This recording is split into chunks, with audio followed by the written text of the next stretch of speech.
morning, good afternoon, good evening, wherever you are watching in the world. Shaun Driver with Brendan, the Red Horde, December 10. It's a Wednesday, and we're leading up to kick against Hull City. How is everybody in the chat? And Brendan, more importantly, well, maybe I should say more importantly than anybody in the chat, but you have the microphone. How the hell are you? I am good. I'm excited. We need this win. I think we can get it. This will jump us up well into the top 10, depending on a couple other games. And this is going to be a fascinating one, and I'm with you that it's there to be taken. I just hope this isn't a banana peel and we end up overlooking things and not bringing our best. A couple of surprises and things like that. I love that you used your jinx on the putting Longman on the thumbnail. Yes. How is he not in the lineup? And you jinxed him right to the bench. So I appreciate that. Our man Barney is now starting. So still a bastion of positivity here. Let's leave with that one. If you're going to jinx something, jinxing someone onto the bench as opposed to saying the scores or a referee who gives red cards or any of the other stuff that you do to us, this is the best thing you could have done. So you don't want a score prediction? Is that what I mean? No. I don't want you to tell me how the ref is. I don't want to hear how Hull is the perfect foil to our style. None of those things. Like, it's going to make a very boring 23 minutes here. Oh, here it goes again. Couldn't not do it. All right. It is a fascinating one for a whole number of reasons. Parkey not on the bench, serving a one-game suspension for his third yellow card. So Parkin will be getting the call. I don't know if that's going to change the dynamic of the substitutions that may come in or not. But bastion of positivity. And, man, I don't even want to mention this because I'm going to get into trouble if it goes all awry. Can we start with Hull City's lineup before we get into ours? Sure. Let's bring that one up there, because there are some notable absences.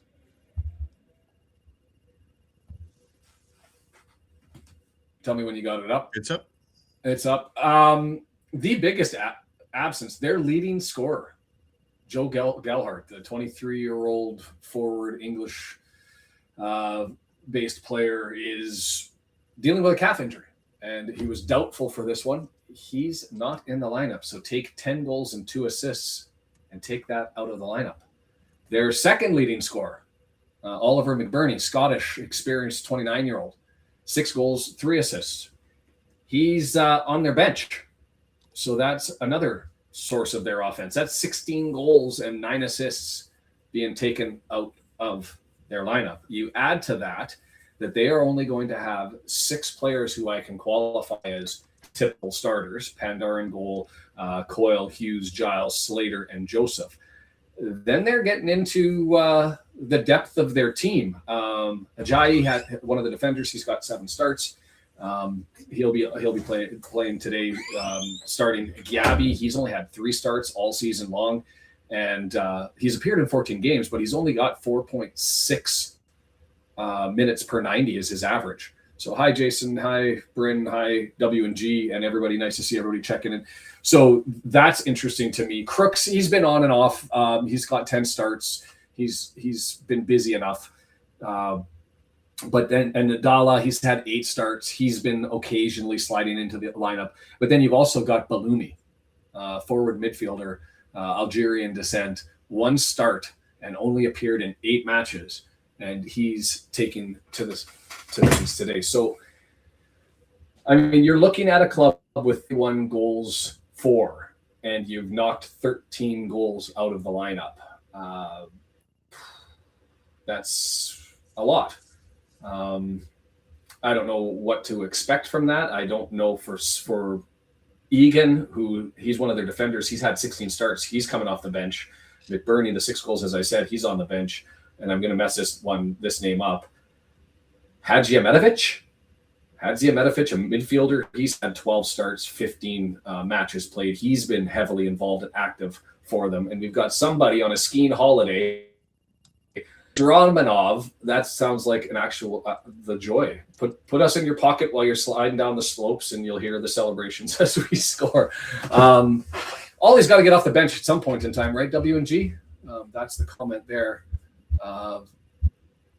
And always happy to play hooky from work on a Wednesday afternoon. Yes, Tuesday or Wednesday, I'm all there for it. You look at this team. I was saying to Brendan just briefly before we jumped on here that we're in large measure, we're playing a team that has a very similar style to us. The difference being the back line and the goalkeeper keeping. But as far as what they like to do, crosses, 4.5 for us per game, 4.1 for them. We're damn close.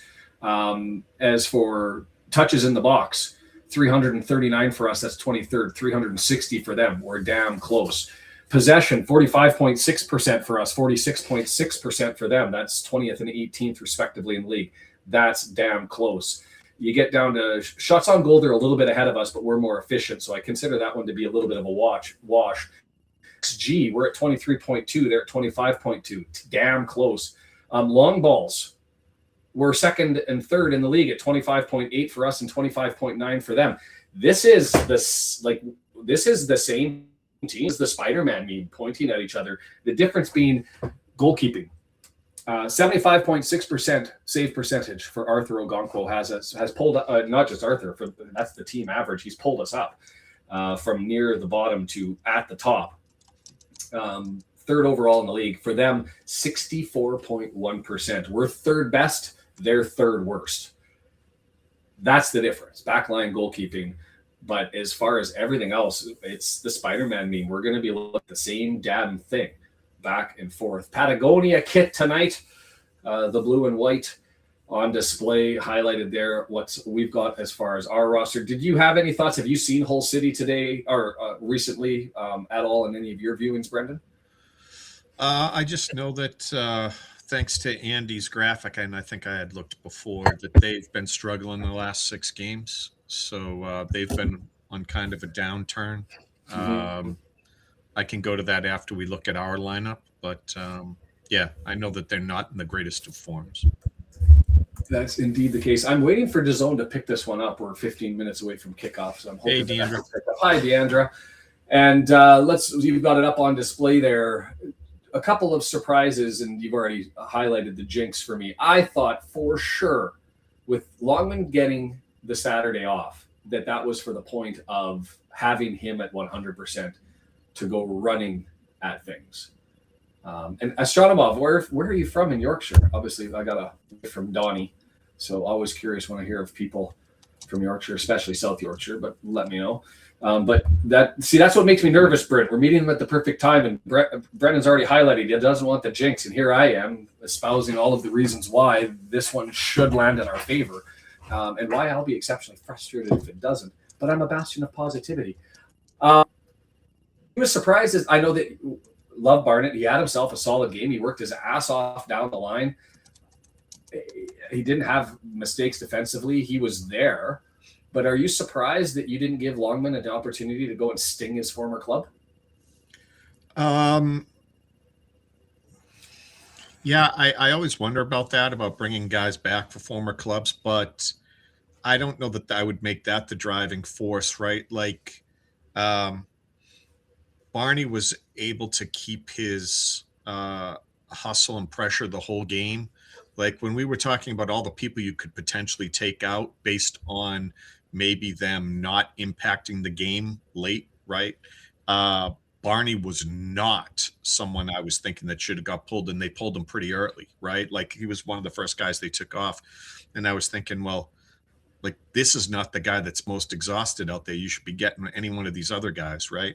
And I don't know, maybe they just rewatched the tape and went, no, he played a hell of a game. He earned his spot to stay out there. I think they also had taken Longman out because he just wasn't getting certain things done out there. And he had some not so great games, especially defensively. I think he was due to be pulled and give Barney his chance. And I'm not saying Barney earned another chance, but I don't think he threw it away, right? Yeah, so. I'm with you there. I can't look at it as objectively as I possibly can and say that there's a reason you look at the game film for taking Barney out of it. So Anyway, he's there. He's going to run the wing. McLean going to be on the left side. As far as injuries go, and let me just bring this up so I can see it. Kakache, the man of glass, late December expected to come back in. We've got a lot of people in January, late December coming back. Starts with Kakache, Lewis end of the January, Rodriguez middle of January, Kabore late January, Danny Ward late January. So a lot of people still looking to come back. I thought Elliot Lee was scheduled to come back in late January. I note now that it's recording is late March. So we'll see what happens there. But as to the rest of the lineup, Ogonko, no surprise there. He'll have Burton sitting without Danny Ward. Will be interesting to see. I can't see how Ward earns his spot back given Ogonko's performance, but we shall see. Cleworth, Hyam, Scar in the back line. No surprises there. I suppose you could always argue Doyle come in if you ended up wanting that offensive push, but he's starting to look as though he's sort of the late game we're chasing it. We need to have somebody push forward option that comes off the bench. So he is our only defender on our substitutes. So we're going to be leaning on Cleworth, Hyam, and Scar to do their thing, I think, throughout the 90 minutes. Barney McLean, as we went through the midfield, always a source of discussion. When does Rathbone ever get into this thing to get a taste? I think he's due. He's had 3 weeks of sitting now on the as a substitute. But how do you? Ben Sheaf has been on recently. O'Brien has been off, and for that reason, Sheaf is in. O'Brien's on. Dobson. I'm starting to be convinced. I've said for basically the season. He's been good, but Steve, dude, welcome. Always an announcement by throwing out memberships. It's much appreciated. But you can also just say hi, my friend. That works for us. I wouldn't say I was been frustrated with Dobson other than his passing shooting, which isn't why he's on the pitch. But I'm starting to get the sense that the team builds and plays better when he's around. And so we'll see how the team looks. Thomason, I can't really complain about that. When you look at the things, if Rathbone isn't really to go, Thomason's more your defensive specialist, and you've got Windes to come in late if we need to have the push, and then you've got Smith and Hardy again. And there's Calgary saying, I wish I knew a name, Jidigly YYC Film Travel. And so Steve doubles up with it, saying that he's heard it was late January. So I don't know if Hot Mob's got it wrong or if there's been a setback. I haven't figured that one out. Again, if you didn't join us or you're joining us late, Parkin at the wheels with Parkey serving his one-day suspension for having 3 yellow cards. So he's picked up enough to do that. Broadhead and more. Is there any surprises, Brendan, when you look at this as far as the lineup and something that you'd expect? Like, to me, I think I still would have, even if Barney was on the right, why not Longman on the left? And I think the answer is we're lining up for a defensive, grind them out, hope we score one, but we feel like we've got the ponies to come in late and steal it or rescue it. Is that sort of how you assess things? Yeah, their defense has not been great. So a defensive lineup still should be able to put some past them. And our defensive lineup is much better at keeping goals off the board. So I could see the likelihood that, one, it would be better to stop them and see if this team is the team that can still score some goals.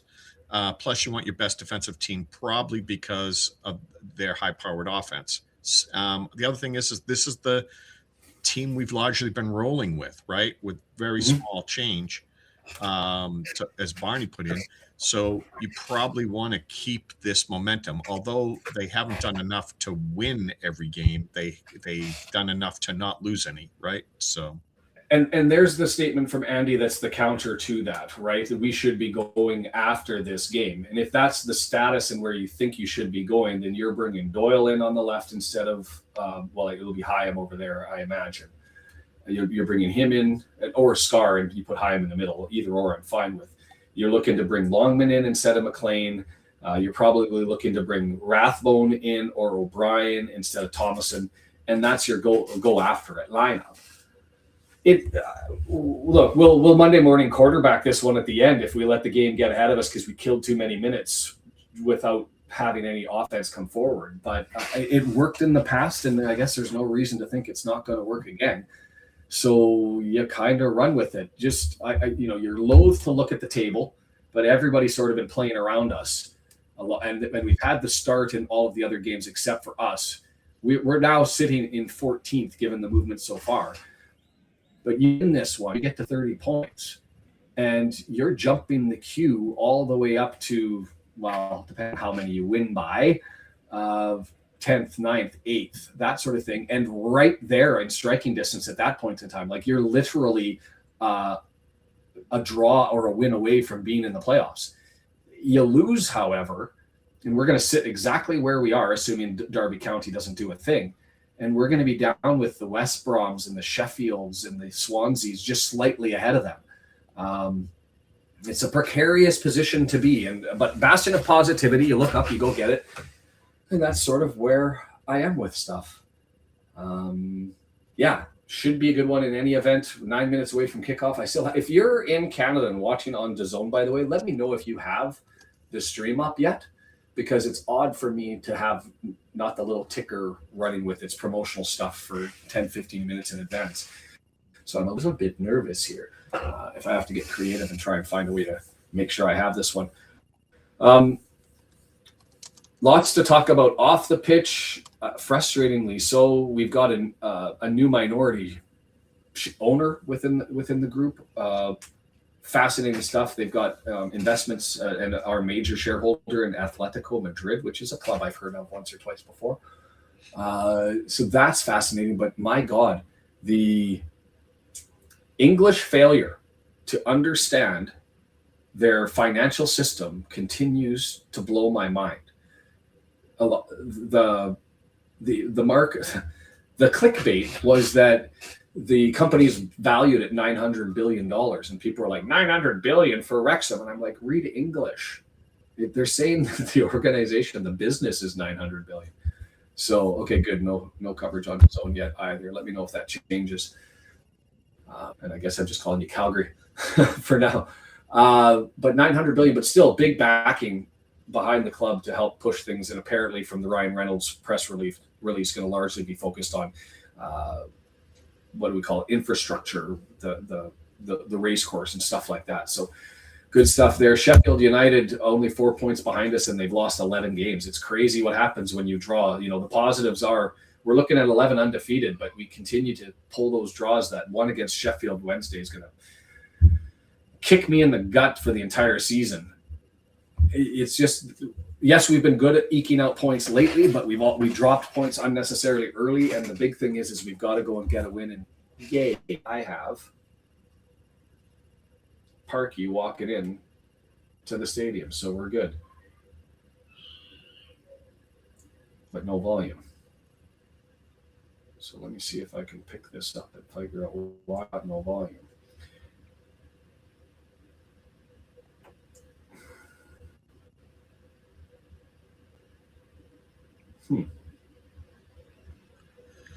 That's a problem. One of the signs outside, Windass, played for Hull.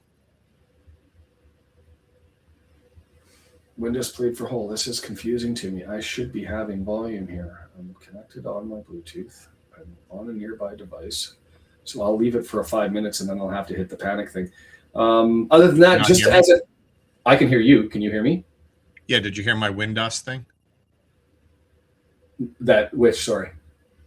So Windass played for Hull. They have a sign outside the stadium. Yeah, I missed that one when I went through. Wrexham Archive AFC, by the way, amazing website, but they have all the connections. That would have been just one that I missed. So maybe I could have jinxed either one of them, or proved maybe that's a jinx doesn't exist, as they put both Hull City players on the bench to come in late and maybe get the magic. That's what it is. Maybe just to get the magic. So other than that, just as updates to other things that are happening on the channel, we're obviously here on Saturday. I will be running everything alone. I never put the volume on, Sean. I'd rather hear you. Oof. Oh, you never put the volume on. Sean, I'd rather hear you. I'll take that. That could go either way, the interpretation of that statement from Calgary. So I'll be running that one on my own. Brendan's occupied on Saturday, and then Sunday we're back it'll be another match against Aberystwyth. This time for the I forget which cup it is off the top of my head. Is it the? Did you see the ambassador too that went to Wrexham and got a nice drink in the turf? I didn't see that. I think it was might have been the Japanese ambassador. Nice. Yep. And that's a request from him, right? That's got to be a request from the Japanese ambassador saying, "I've got to go to Wrexham." That's not them saying, "What are we showing you in Wales? We've got to take you to Wrexham, and the oldest international football stadium in operation in the world." But maybe it was. As for other things, for some of you who may or may not know, I think most of you do. I was away on Saturday and Sunday on set. I underestimated how big that commercial is going to be. Now I'm really scared for two reasons.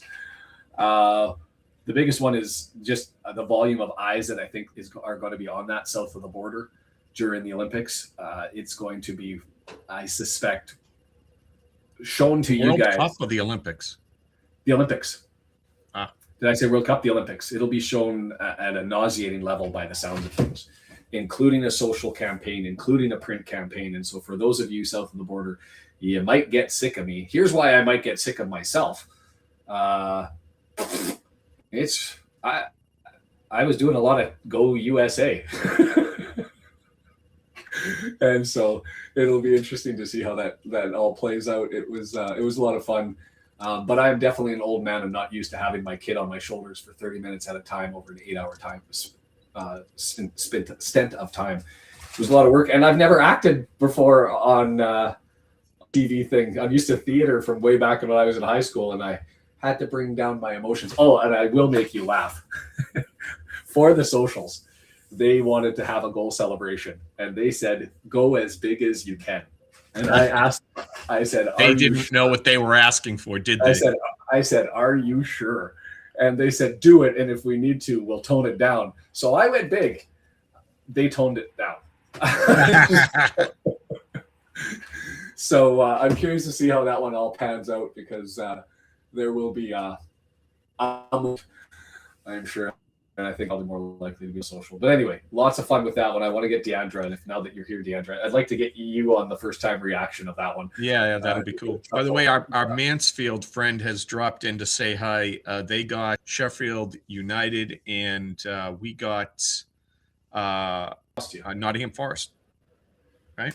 Oh, yes, Nottingham Forest in the FA Cup. I forgot all about that, the draw that Notts becomes a story again.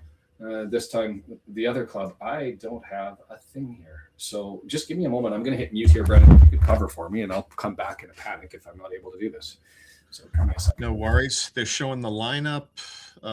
We'll be starting shortly. Yeah. Oh, by the way, if I showed it earlier, I'm going to bring it up just one more time, I think. How their form has been. He's back.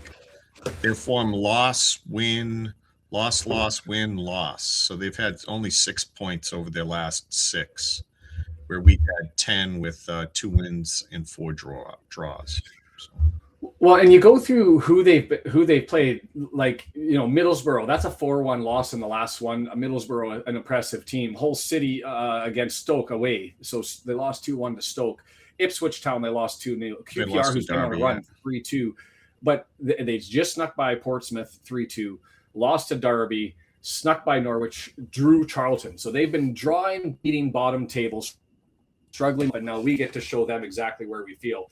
And Deandra feels like my volume is going up and down, maybe just because of my location of my mic. So let's pull that closer and cuddle up. And yes, but we also beat PNE and then ended up with a draw too. Not that I want to jinx anything, and I'm afraid to do so. But we're getting close to being underway here.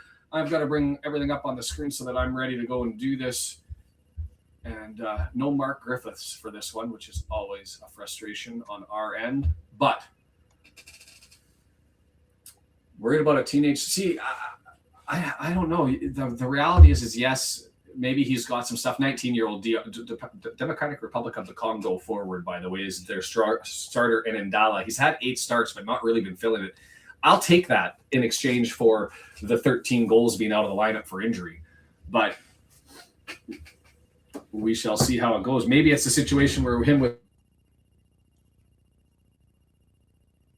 as you see Parkey standing in the crowd on the touchline.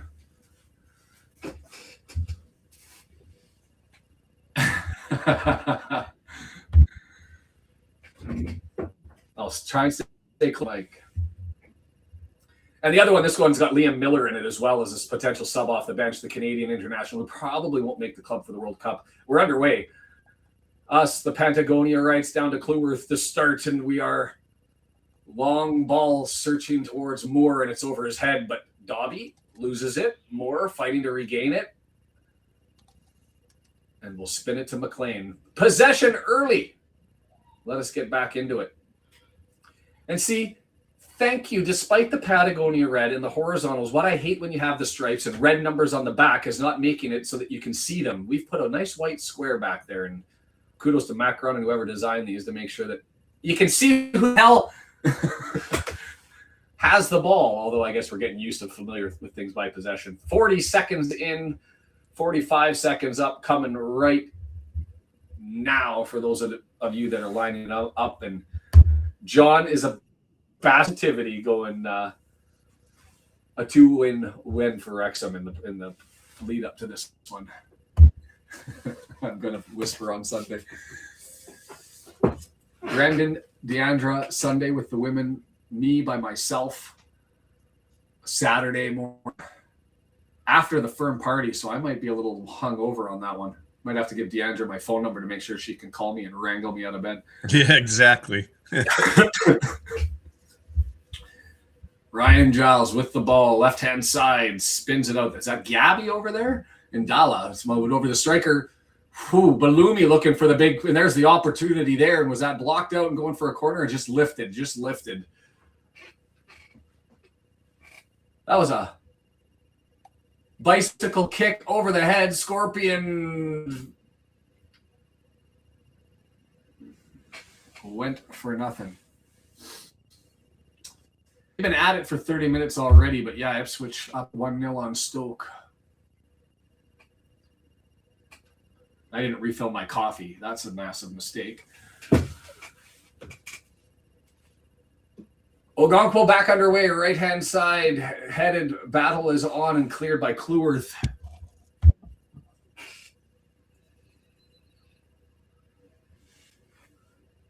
Man, is this just going to be ping-pong through the air? Not well done. Hyam able to stab that one off the ground as it was a chasing balloon to go and get it.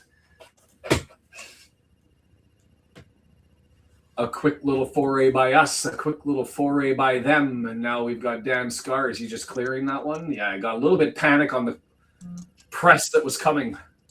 Just thumped it up.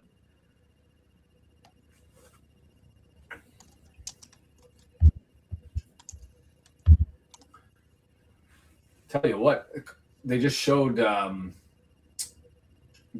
Gerhardt on the bench. He looks like he's 14 years of age. Dave's lost connection during takeoff, and he's now following at 35,000 feet over California. I think that's the first we've heard of somebody on a plane. I've had an Uber listening to it. I've had teachers listening while they were giving their kids tests. Hey, Rupchik, how are you? But I've yet to hear of anybody on a plane enjoying this one. As Crooks down through the middle of the pitch, slides it over the right-hand side.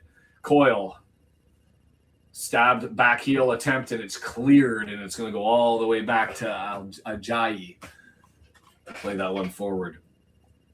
Slater, Crooks, intercepted. Well done there by Thomason. Lots of space over on the other side.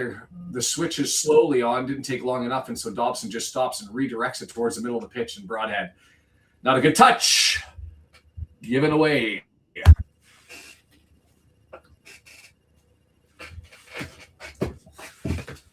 Millwall seeming to find their form too. They had a blip where they fell apart, and then they've seemed to have re-found it. But a kick out of play there, and we're going to take this one as a throw-in on our side of the half.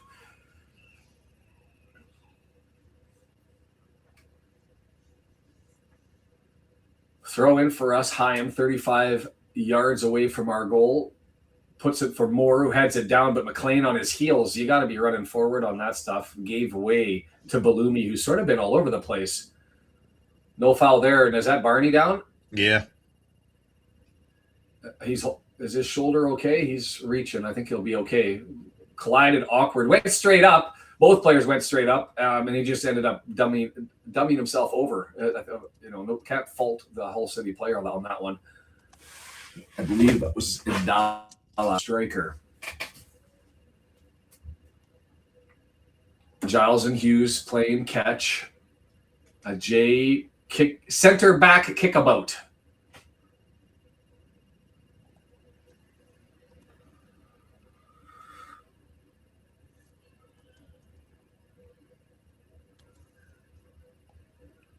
Pander just standing on the ball, time ticking, decides to go with the long ball option down the middle towards Heim, and it misses everybody. McLean, sorry. And they'll just go for a throw. So missed connections early from Hull City and not a lot of retained possession for us. 5 minutes, 30 seconds in.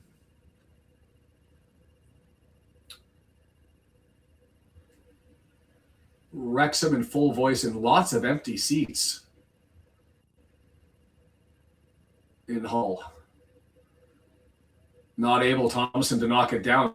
Loosely ball. We're just not getting, I call it ball luck, I guess. Ball's skewing around through the midfield. It just seems to happen to find a player wearing orange, not white and blue at the moment. And then they do the center back kickabout, try to move it up. A J towards the center of the pitch. Balumi leaves it there for Gyabi, slides it over to Hughes, and here comes the push forward.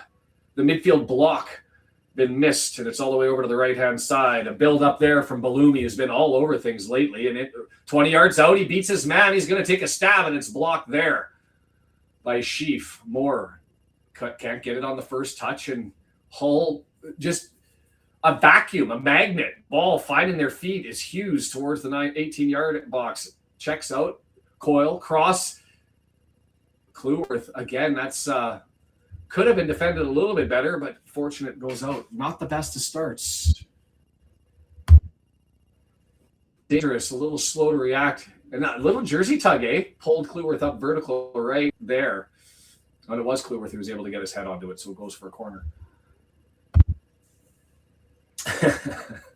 Jason, DeAndre has the power to wake up my entire building when Lily scores. Right-footed in-swinger coming here. Is that Slater? It is so. Into the 6-yard box. Well headed away by Dobbs. Guard in the short post. And a back pass all the way to Pander as they're going to reset. That's Coyle on the right. Nobody stepping forward. The fans of Hull encouraging them to march forward. We need to get some additional midfield. No kidding. DeAndre trying to wake me up. There's finally a bit of a turnover in the midfield that goes our way. Thomason on the run, looking for options, stabs it forward. Moore up there, and it's going to go out, and then that's going to go for a corner. Charlie Hughes, I think, could have probably had time to do a little bit more with that, but Moore coming wants to be sure, so just goes to get it out, and it rolls out for a corner. And the Wrexham. Is it me, or does that guy defender look way too exhausted for the start of a game? I know, we're 8 minutes in, and he's out of it. That's a good shout. Hughes, a regular starter for them, so he's had minutes. Left-footed in-swinger. Is that Thomason out there? You got to do better than that. Come on. Our post misses everything. Looking for that in the 6-yard box. Find a head or maybe a butt goal again, but instead it just floats harmlessly too far. Wonder why Moore pulled up on that one. 9 minutes on the board now.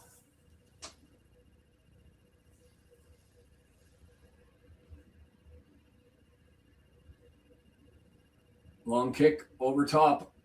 Missed everybody, but Balumi's able to grab it, and he's got Heim, and he's going to take him on. 18 yards outside into the area now. Steps the other way. Oh, man, he danced Hyam and moves it flat. This is trouble. Big saves! Rebound goes in. Fuck me. That was horrible. Hyam got schooled by Balumi, opened him wide up, and then it was just a simple back pass, and those back passes and cut back passes are available. And when they land on a foot, what can you do? Ogonko makes the first save. Maybe should have been able to eat it up, given that it wasn't a rocket of a shot. But anyway, it's there on the deck, and they pump it into the back of the net. We're down 1-0. What did we say? We said Shaun will jinx us somehow. That's what we said. I mean, to watch Hyam get danced here. He goes towards the goal line, cuts back. Hyam's late, flips it back, and Hyam's 4 feet, 5 feet out of it before he gets there. Dobson can't get there for the block. First save, and then it's just chipped in. Piss poor by Hyam. God, that's embarrassing. Oh, that was really bad. Not just a little bit bad. Like he had backup. McLean was trailing. He should have pressed the ball and made the guy make a move.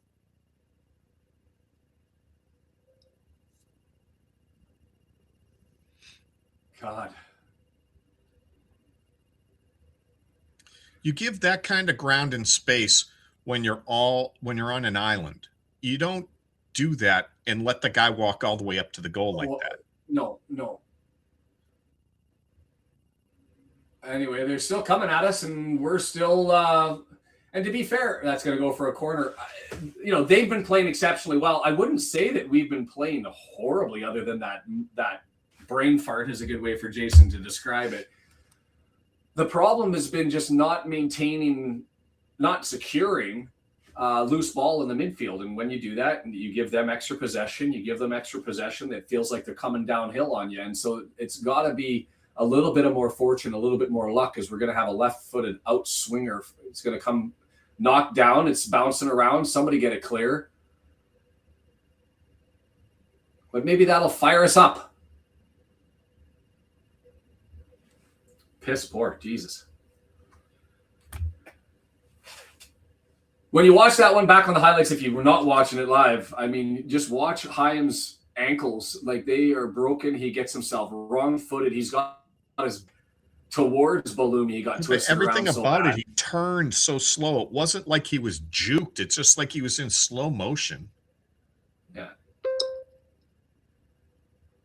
Frustration abounds. Dobson sliding forward, finds more. He's got Thomason in support. McLean coming, bangs it off of a defender, and will take a throw 25 yards out. Balumi's been a beast. Single-handedly smashing the shit out of our club right now. And to be fair, he's not just playing down the right side. He's got energy all over the place, and we just throw it in and then kick it out of bounds.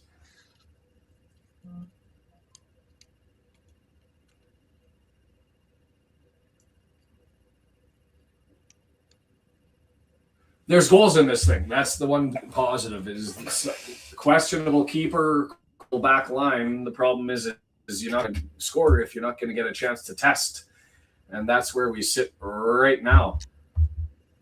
Overall, no points, sitting comfortably in 14th at 27 points. And that puts us 4 points out of the playoff spot and a whole host of teams ahead of us. 1, 2, 3, 4, 5, 6 points before you can get there. You got to win this, not even just get 1 point and pull back the draw, and problems. I am late on that one, and Balumi knocks it out for a throw-in.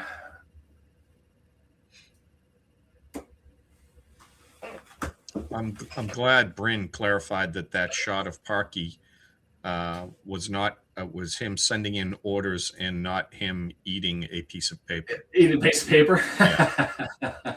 If it wasn't for Bryn, people would have been confused and thought he likes paper. Bryn's thinking they're cornflakes. Should I start being like, they're great? All the way back at J to Pander.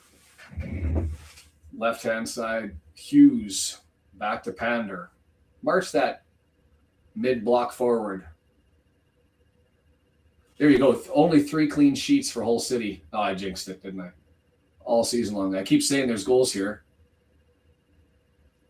Dobby, see, smart decision by Dobson. Steals the ball back, but just a little too heavy, and there's nobody over in the area. And that's the problem that we continue to have is the ball is finding the feet of Orange players, and there's Ogonkwo to collect one. Well done by him, right at the edge of the 18-yard box with Ndala running full tilt, and he had Barney beat down that wing.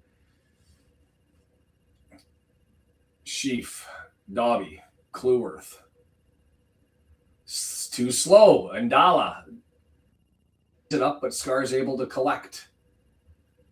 Show him you're a tiger. Show him what you can do. Dobson, Cluworth.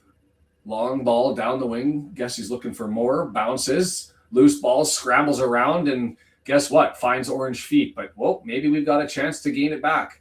Thomason. Not the greatest of passes to Sheaf. Sends him back, but we maintain control. Our side of the midfield. More. What was this? Is that going straight out? No, it's going to just get cleared. Fortunate there. And a giveaway. He should have just left that, but it's going to get stopped. And why? Loose ball. Keeper Moore misses to the right as he get a giveaway and a surprise gift into the 18-yard box, 6 yards away from goal. And Moore, how did he hook that? I don't think that was the. How did he hook that? Ugh. God damn it.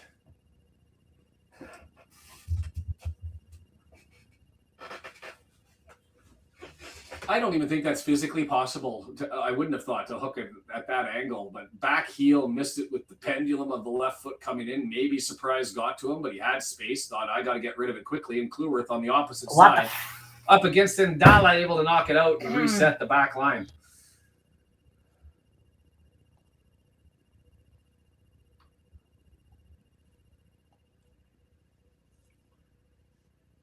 Dobson, nice tackle there. Gained by Broadhead. He's going to push it through two men. That's not a foul, but we get it. Nice little dive, flop. That's the most Canadian line ever. Buddy. More. Buddy.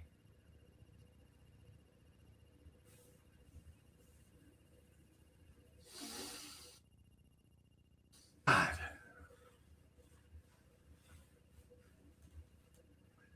Scar with it.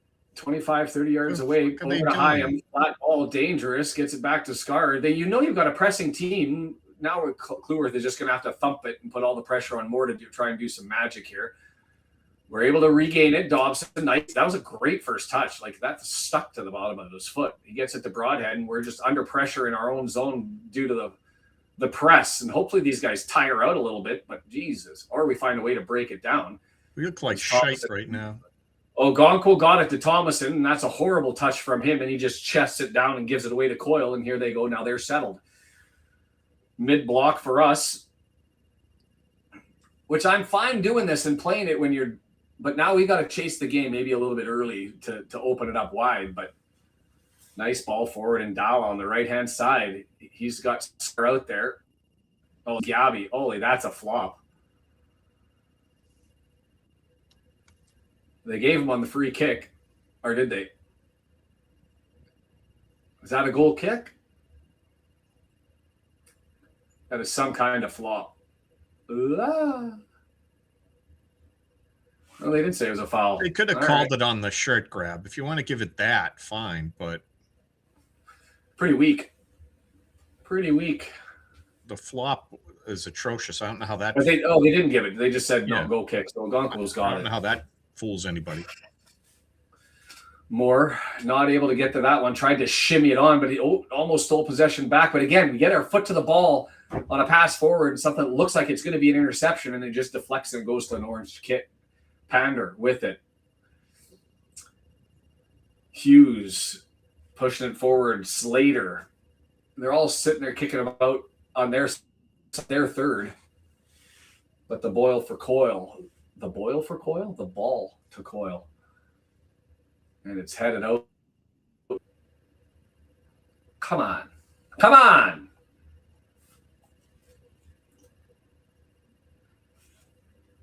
Still not effort I'm criticizing. For you, is this an effort thing? Is this a luck thing? Is this a a piss poor performance as far as They're capacity. just playing like shit. I mean, I wouldn't mind a little bit more hustle, but the back line looks like ass.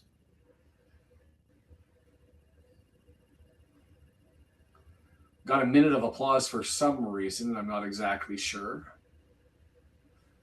But Pandor gets it forward while that's ongoing. Slater plays it back to Pandor. Broadhead chasing it around. It's just thump down the pitch, and we're going to grab the ball here. Lots of space. Let's do a thing, Barney. He's going to chip it forward.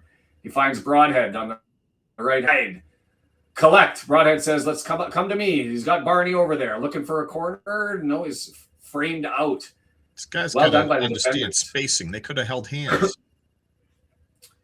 Well framed by the defenders, though. So unless somebody's going to cut and take the pass towards the line, which isn't what we do, and we just kick it out. Fuck me. Yeah, but we didn't even need to. Like, that's what I'm saying. Hyam and Scar are looking horrible with the ball at their feet.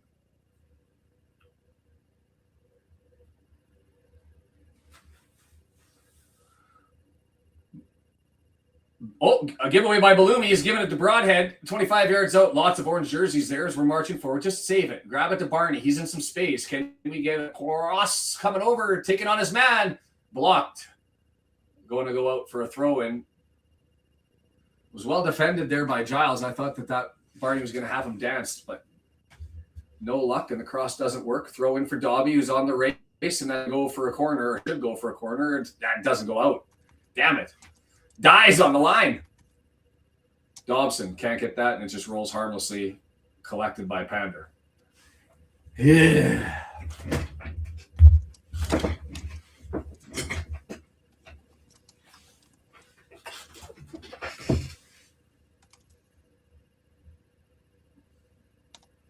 Pander took forever waiting for Broadhead to come up, just waiting for the attacker before he rolls it to the side that Broadhead came in from, and gave Hughes the opportunity to play that all the way over. Hughes to Balumi, but McLean knocks it out. Come on. Well, that goes without saying, doesn't it? I'm the least mature. I make that a point every room I go into. Coyle with the throw and walking down the line. He's going to be 25 yards away from goal, but I mean, gets it in. Balumi.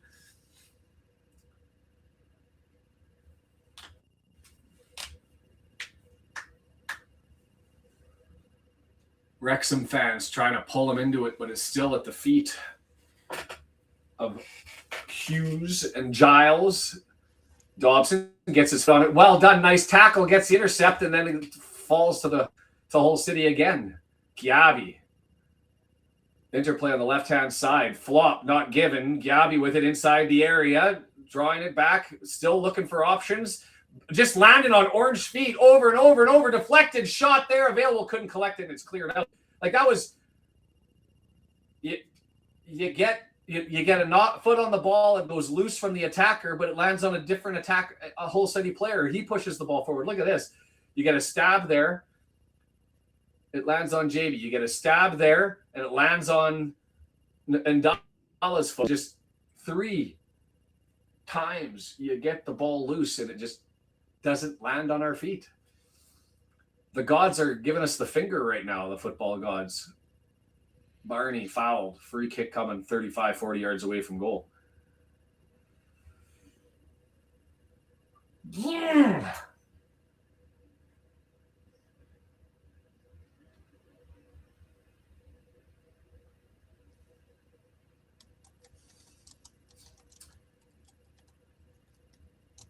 Scar with it. Howdy, Paul. Lunchtime kickoffs are always fun, but never good when we're not getting any ball luck. Oh, Gonquo with it.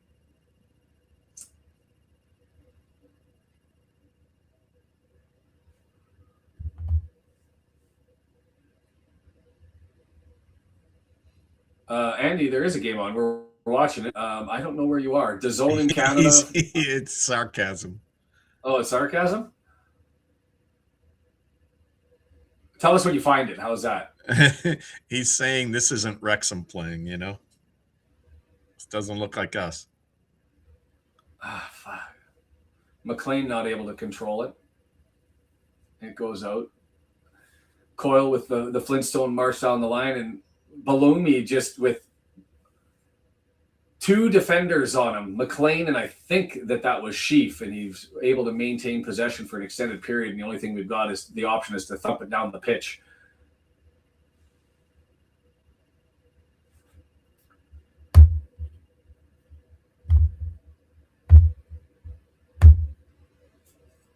Ballocks. Headed away through the. Well done. We're able to maintain control of the ball here. 3 people on McLean. He gets it back. And now it's high and push forward. Sheaf with it. He's got space. A little bit of a build up here. And then a missed touch by Nathan Broadhead to fuck it all up.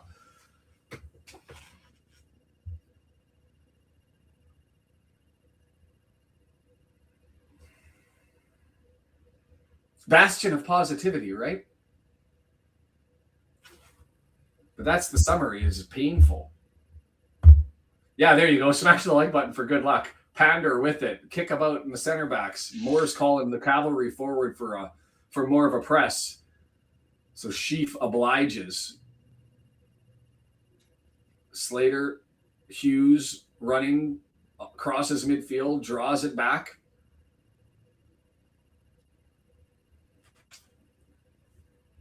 Alajai moves it over. Not the best handling over by Coyle, but he's able to find some safety and security. And it's down for Balumi to go and chase it, and Haim just flicks it up in the air. Handball. Thank you.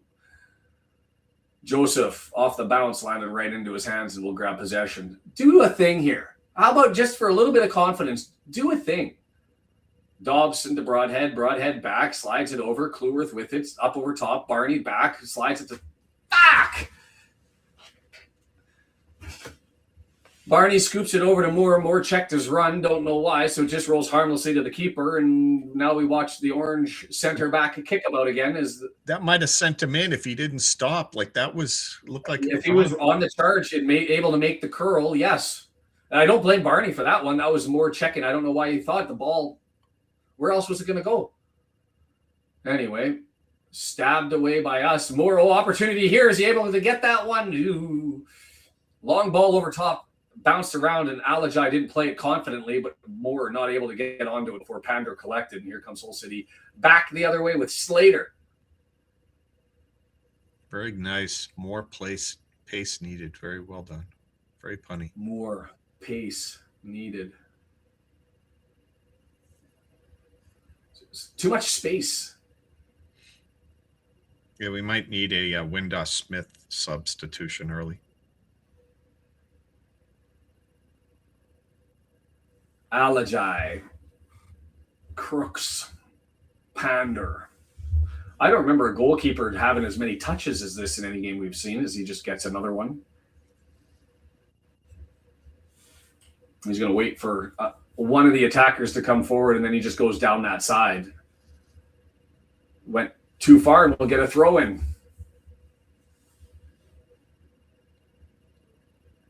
Whoever's the wing back on that side has to recognize that kick is going to be coming to it, whatever attacker is moving forward to get him to pick up the ball. And feel free to cheat a little bit because it's becoming rote here. It's happening each time. It's all your fault, Shannon. No, late to the party. I wouldn't say it's not confidence and it's not effort. We're moving around. It's just that. What the fuck? Just threw the ball in on the throw in. Then we've got a dive and no call. So Kluwerth on the run. Barney to the right. Taking on his man Giles. Couldn't beat him last time. Stepping over top, and Giles doesn't move. Dobson. He grabs it. He's looking into the box. Stabs it forward. Broadhead edge of the box. Looks right foot, left foot. Ball at his feet. Still moving. Flips it up over top. McLean! Foul in the box. Nothing given. A question to me when the player hit the deck, was that because McLean was too hands-on, or was that strategically to trip him up? Watch this flick and look at McLean. This is Coyle on him. Is that a slip and a fall, or is that an intentional grab and a drag? The judo throw over top. Nah. Yeah, he just fell on purpose. Pulled He's him offside down. anyway. He would have been offside anyway.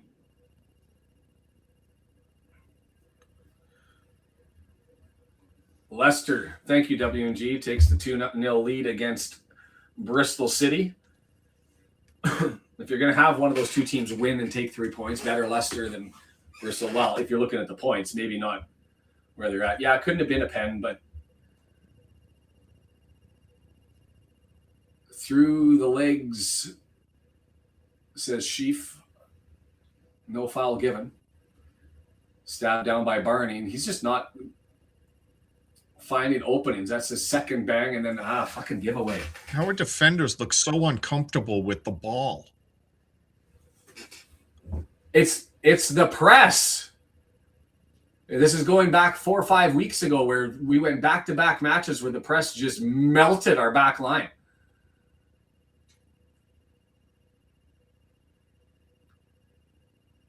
Just got eaten up. Coyle over to the right-hand side. Ooh, nice pass into the box all the way over. Shot blocked by Cleworth as Indala with the right foot sweep. That was well done. Tick-tack, tick-tack, tick-tack. We look like a bunch of cones out there. Come on. 1, 2, 3, 4. One-touch passes. Drags it in 2. It's there from 12 yards away. And the right foot, if not foot of Cleworth, that's 2-0. Steven trying to reverse jinx us back into a good look. Me? I like the Dragon Scale Red. You're talking last year's, right? This one. Left-footed in swinger. Close, and Cleworth, he's going to throw it out and we'll take a throw. Let's do a thing. We got somebody down on the ground for Hull. Can't see who that is. Joseph. And I didn't see what happened. It was on the far side of towards the far post. So just out of camera. Comes around the corner and he got a knee. Dan Scar and him get all tangled up. He goes to the ground and scarps over top of him. Knee to the chest. Come on, big boy. You can handle this. Soft. Apparently not.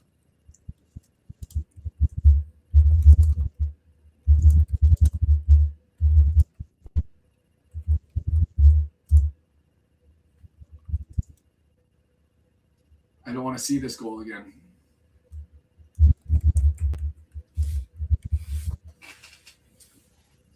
Thirty-second minute. I don't know what's the remedy here.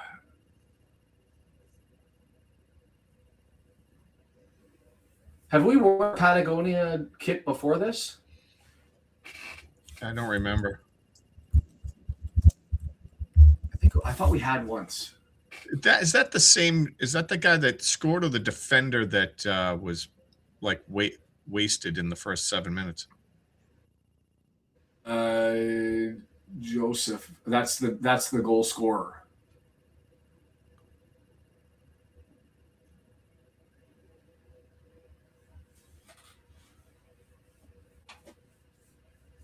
Chat GPT says it looks likely because they couldn't find an image wearing their blue and white Patagonia shirt in league or cup matches, but I thought there was.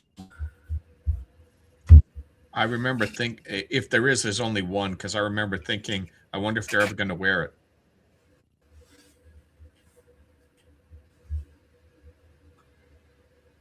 Empty stadium. It is an empty stadium. Unfortunately for us, it doesn't freaking matter.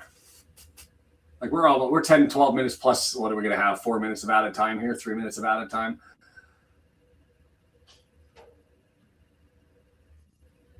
Giles taking his time. I thought we had two, but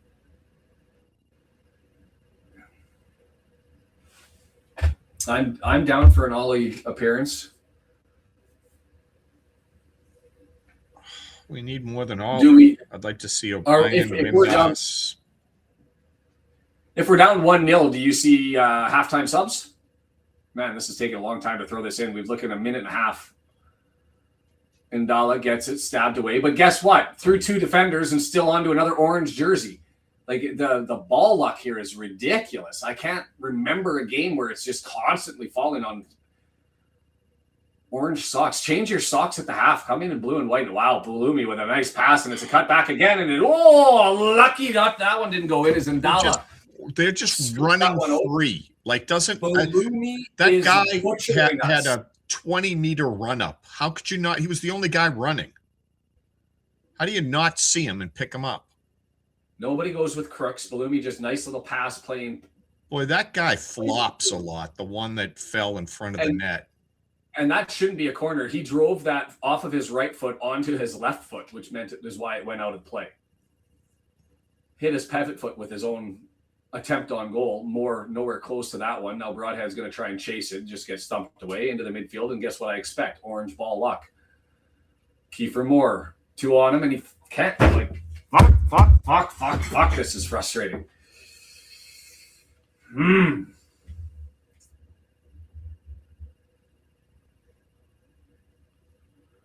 Rathbone for Thomason. O'Brien in for Sheaf. Dobson goes to the back.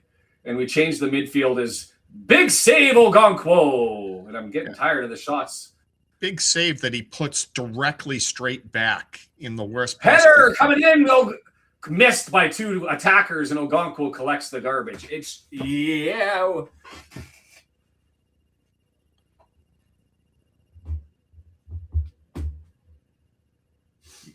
Can't deflect that right up the middle like that. So the ball just goes down, and guess what? They've got it again. Broadhead out for Windass, or you leave him in, and you put your 3 up front. More out for Smith. Fucking bomb squad the hell out of this.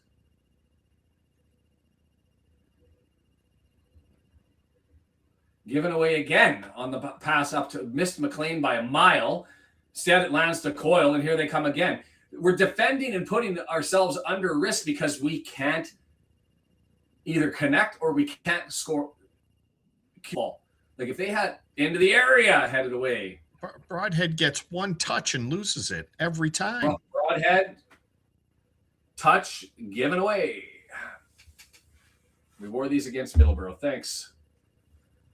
And hey, they gave 1 back. That's the kind of them.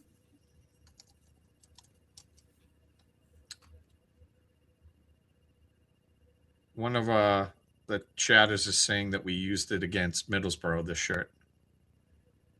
Yeah, I saw that.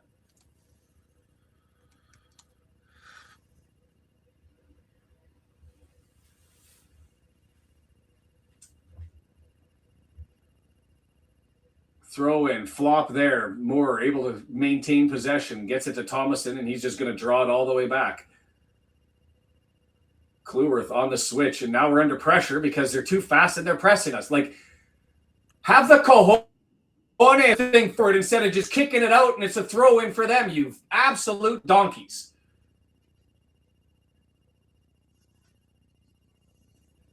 Like,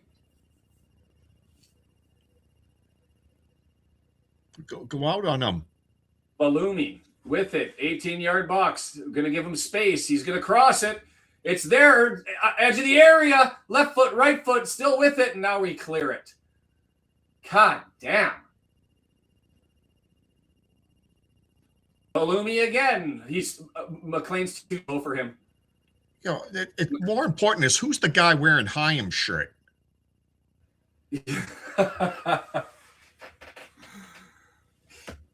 Oh, so it's because you can see the game, DeAndre. It's all your fault.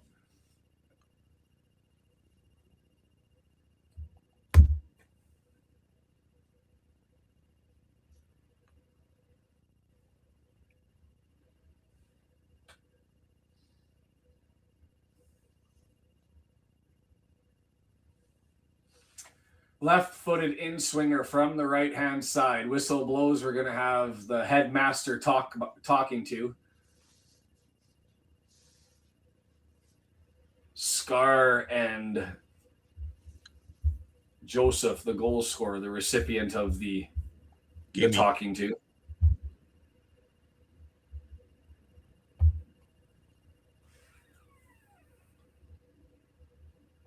Cross, low, flat, and Kiefer Moore off the foot up to Ballooney, who just heads it towards the middle, and Barney advances it on a loose ball, which you know what that means.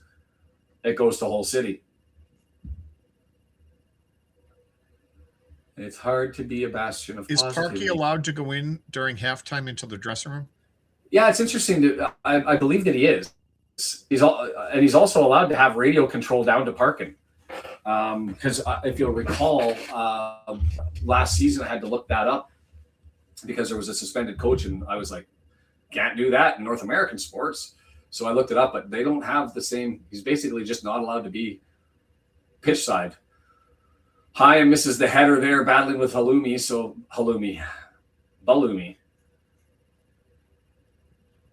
And it's just cleared and lands on the foot of an Orange player. Oh, we've got a chance here. McLean. Fuck. That summarizes it, doesn't it?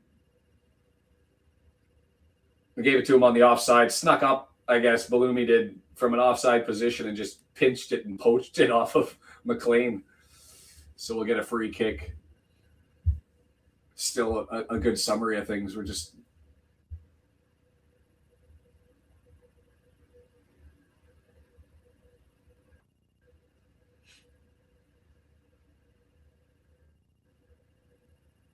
not a threat against the worst defensive team at home in the EFL Championship, 41 minutes in.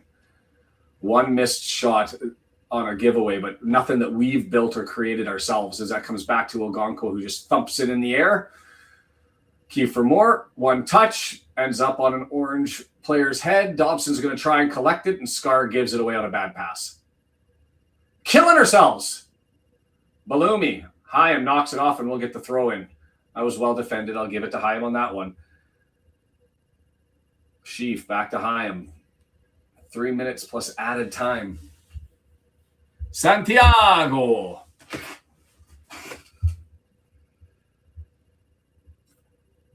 Don't let despair win. That's what I was saying. Bomb squatted up. Wholesale sub change. Thomas and Chup on that one as he gets it past. That was Gabby. Holds up. 25 yards away. Over to Sheaf. Back to Thomason. We're going the wrong way again. Jeez. Stabbed forward. Good pass there. Cleared back to Scar. Scar's got Barney. Decides to go through the middle and... I want 5 changes.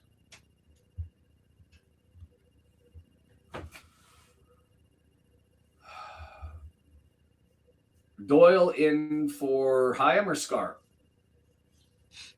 Yeah, Hyam's laying an egg. You gotta. He is, but Scar's not have been that much better. But Doyle in. Longman for McLean. I'd be okay with James in to protect too, because their defense is ass, and James is a much better passer. I'm okay with that, but I kind of want a defensive specialist, so I'll leave Dobson. Sheaf and Thomason can come out for Rathbone and O'Brien. And then Windass goes in, and we go 3 up front, maybe? I don't know. Windass for Thomason. How about just Sheaf and Thomason come out for Rathbone and O'Brien? Well, we definitely need. Well, you're saying Rathbone. I think we need Windass in there, but I don't think now's the time to spring Rathbone on him. Like if he's one of 2 subs, if he's one of a handful, okay, but there's a good chance he gets winded after 20 minutes. So I think it's been long enough. But the thing about Rathbone is he's a ball hawk in a vacuum in the midfield, and right now that's one of 2 things we're missing. The execution's been piss poor. Why bring Longman in for who? For McLean? Yeah. McLean's too slow to deal with Ballooney. Our whole defensive back line does not look like ass thanks to McLean. That's for sure. Hyam and Scar doing that all by themselves. True. Almost a giveaway there by Balumi, and almost a giveaway there by Scar, giving it up for free. Hey, we got a bit of a run out and a potential 2-on-1. Can the pass come over? Give it to him. Nice try. I'll take the attempt. It got blocked down well defensively, but that was the play that had to be done. You had to try and get it to a wide open Broadhead, cutting himself in. Instead, Chief, hey, let's steal one back. No, you can't. You give the ball away. Free kick. Clueworth fouling Ndala.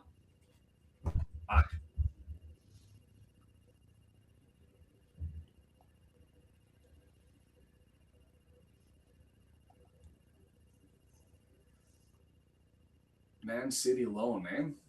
Ndala. There's too many times you cannot give Moore the ball close to midfield and expect him to carry it into a position where he's going to be threatening. It's a giveaway every time. Like only 2 minutes time. I'm with you on that one, but Broadhead went with them, had the opportunity. They only just missed out on the execution of the pass, but you've got to take that. If they're going to press us like this, and the only way we're going to get the ball is to carry it upfield, then you got to take him out of the game. He's just a liability. Deandra wants me to drink on every Wrexham giveaway. I would not make it through this. Brendan, maybe that's one surefire way to make sure I don't finish the game. Brendan has to take over because there'd be a lot of problems.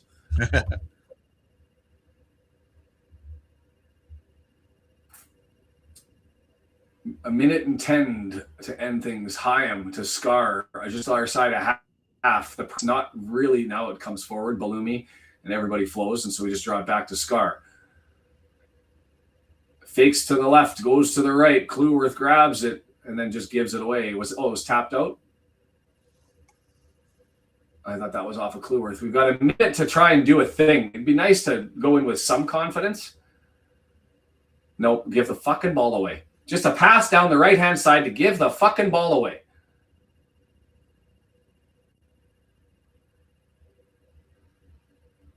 Hyam, Dobson, Thomason, up to Moore, intercepted.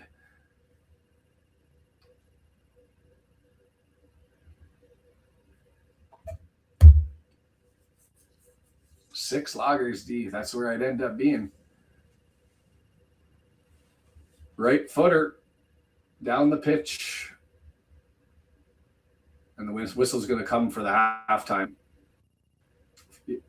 Accidental foul, so we'll get a free kick from deep, and they'll just have the kick, and we'll end up at the half. They'll just give the half now. Am I missing the summary on that one? My reverend is visiting, so I'm just lowering the volume now. Bite your tongue, Deandra. Brendan, summarize that half for us. Oh, shit. We look like crap. We don't even look rattled. We look outclassed. Like, they're putting some pressure, not an unbelievable, unstoppable amount of pressure. They're putting some pressure. And someone said before, like, we look like we've lost total confidence. They're a guy's running at them. They turn sideways. They don't know what to do with it. They make a shitty pass. We can't get anything going. They're just lobbing it downfield. No one's making use of that. They're gonna either have to show some possession, work the ball up slowly to even give Barney or McLean a chance to move down the sidelines a little bit. Like, there's no one to pass to. They can't hold it for 2 passes before we give it up. And I don't care about passing along the back line. They look awful right now. We can't even do center back kick them up, can we? No. Like, I like the idea of Doyle coming in. He's not even going to blink when someone runs at him. He doesn't care. He's fine with the ball at his feet. They're going to run right past him defensively, but at least he's not going to piss himself when a defender rushes at him. They need a lot of subs. The comments are on fire right now. Ken saying with Hull's defense, it's still anyone's game. I'm 100% on board for that. Asking of positivity, somebody's got to be it. Ken carrying us through. And then with respect to the pastor being over at Deandra's house, Bryn throws in the old poltergeist. Is he there to remove the demon that rises once Wrexham scores? How about he just create an exorcism across the ocean over to Wales while he's there? Pass the ball. We can't even find the ball. Can't secure. Hey, we had one shot to their 9. XG 1.42. We had 0.38. That just off of the miss. We are at a third of what we normally get for accurate passes. 70% our passing accuracy right now. 4 corners to 1. Touches in the box. 21-3. 21-3.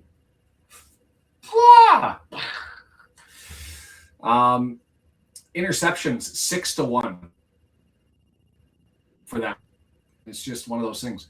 I don't even know what to talk about here. I mean, look at the table just briefly. Ipswich ahead, so they've gone from 31 points to 34. They're leading over Stoke City, who's still sitting at 30 points. So there's a team that we could not jump, but at least cuddle up to if we wanted to. There's going to be 3 teams at 30 points, 7 goals, 6 goals, and 2 goals. We win this, we're up to 9th and in a 4-way tie, 1 point behind a playoff spot. That's what's on the line. And as it sits, you're at 27 points with a hot and cold Derby, a crappy West Brom, a streaking Sheffield, and Swansea's just sitting 4 points back with their piss poor season. Like, go and get the damn thing is where I'm at.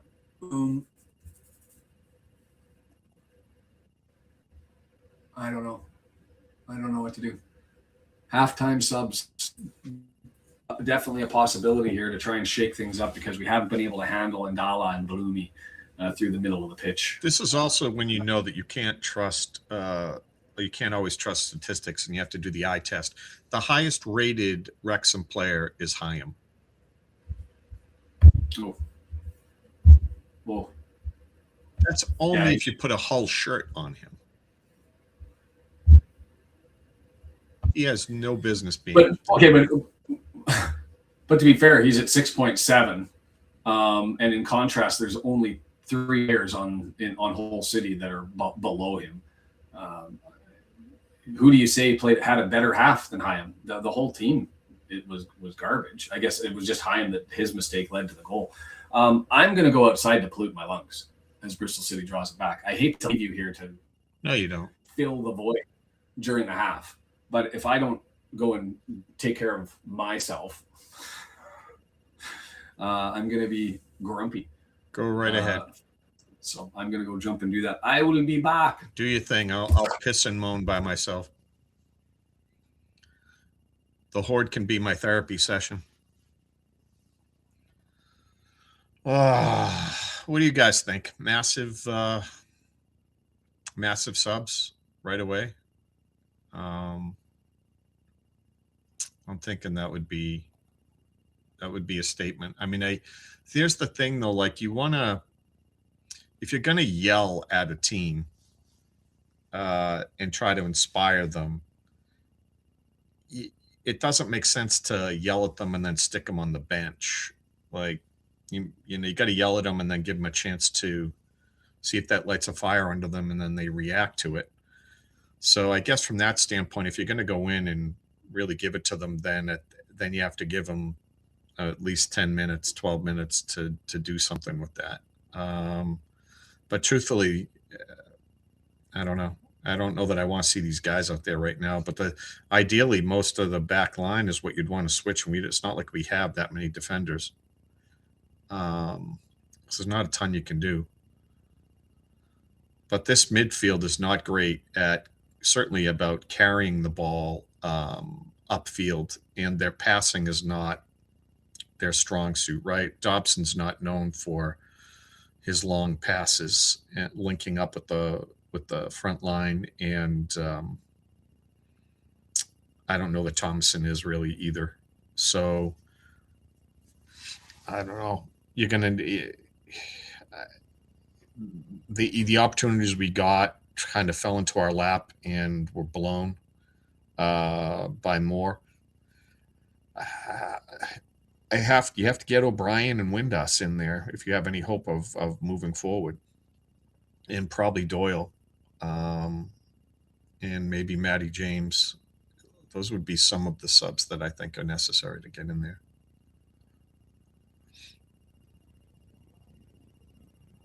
I don't want to get my hopes up.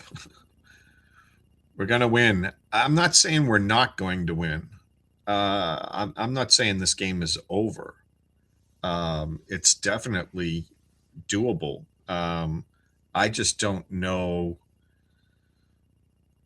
I don't know how much yelling at these guys is going to take the same lineup and make it all of a sudden play a lot better today. Maybe it does. But I think there's plenty of players on the bench that are capable of looking much better with the ball at their feet and giving us a better chance of scoring. I think we could just win in a shootout.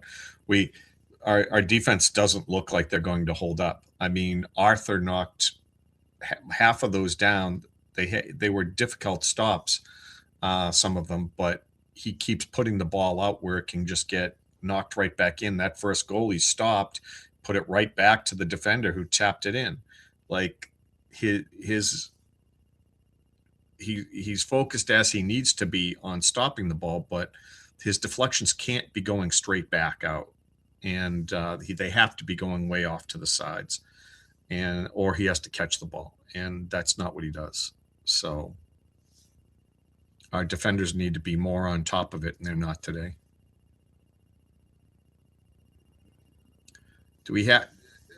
It's going out there. JJ is asking, do you think we have any shot at making the playoffs? I think we have a shot. I mean, we're not playing great, and we're within, a few points of being able to be in playoff contention, right? So, yes, we do. I mean, most teams go on some sort of a run where they string a few wins together. We haven't. If we do that, then we're right there. I mean, today's not the day to talk about whether we look like a playoff team. That's for sure, though. But one performance isn't everything. And we have been a team that plays better in the second half, and Parkey is known for lighting guys up with his speeches, right? So that and the fact that we have so much offense sitting on the bench that we definitely can climb back into this thing. And we only need 1 goal to tie and 2 to win, right? So it's not like and we need there's to goals score that 3 we or had. 4. As long as we're playing, we have a shot. Santiago. So you're saying there's a chance? Yes. Saying there's a chance. I mean, try and find the positives here to be the bastions of positivity. Algonquin has been on form. Would we be changing our tone if Moore would have found the back of the net on that free opportunity? No. I don't think so. The question for me and the challenge is, and we've seen this before, the Stoke game stands out in my head, the early on matches where when teams are coming at us and the press is there, it's almost like psychologically the team just melts because the pressure. And the pressure that has happened here is because of the giveaways.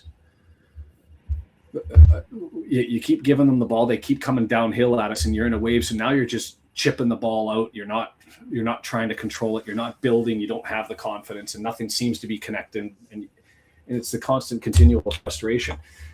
We just need a moment of brilliance, somebody to step in and turn the tide a little bit, right? And hopefully they look to shell up out and stop the press, and that's when we can weaponize and move forward.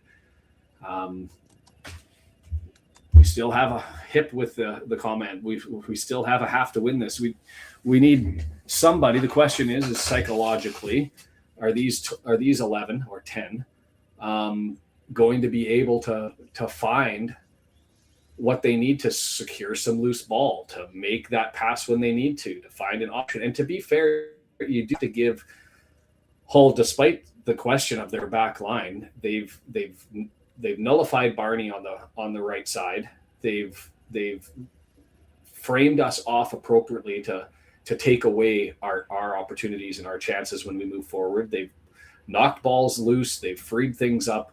They've done all the frustrating things that slow the build up. And when you're not able to get the ball and maintain it going forward, and they disrupt when you can, it's the perpetual cycle. So you just need to have somebody break it down one or two times within a 5-minute stand. You bring the away fans back into it. You change it all up. Now, whether the 10 that are on can do that, or whether we see halftime subs, but I'd be happy to see 3 people come in. Send the message. If you could pick, and who are our best 2 players being able to take the ball from through that middle third, carry it the whole length of the middle third? Who are our best 2 players with the ball at their feet, moving fast? When they're on? Yeah. O'Brien. And Windass. Yes, and they're both on the bench. Like, they got to get in the game. Like, that's the only way it's happening right now. They're not letting anything get out to Barney, and McLean's playing defensively. He's not even – yeah, I don't even know he's been over midfield, right? Like – Bryn says Lily and Rosie. Yeah. It's her birthday. She'll get a birthday. Can we call them up? Yeah, it's just we've lost the plot as far as being able to build. And, Scar's passing's been abhorrent, giving it away. Chaim has been twisted the entire game. So would we do a change of shape this early? I can't see it, but I'm with you on. So of those 3, if you're bringing in Windass and O'Brien, which 2 are coming out? Are you leaving Dobson in and pulling Thomason and Sheaf? Or are you leaving Sheaf and pulling out Dobson and Thomason? I don't know. So they don't seem to have great confidence in many of these guys' corners. The fact that they're using Thomason, right? That's because O'Brien's no longer in there, I think, right? So unless you're putting in O'Brien, pulling Thomason now has probably someone else that you don't want taking corners. Not that we're getting. Well, there's a halftime sub. There's Doyle for Chaim. That had to happen. We only got the 1 sub, though. Wait, it's for Scar. They're just going to move Doyle to the middle? No, Scar will sit in the middle and Doyle will take over on the left-hand side. You said he subbed for Scar? He's in for Scar. So Chaim moves to the middle. That's what I said, yeah. Oh, sorry, I thought. Maybe, well, at least that's what my mind said. I don't know what my mouth said. And I am of the same conclusion. Hull City with the ball. Oh, I've got to hold on. I've lost my audio here. Soon to be back underway. The whistle blows. I thought I heard it, and we're back underway. All the way back to Pander. So 1 is the number of the halftime, and we still have a halftime subs. We still have 3 windows available. And I guess you leave it to these 10 and do something before they end up, and I'd say 50th minute.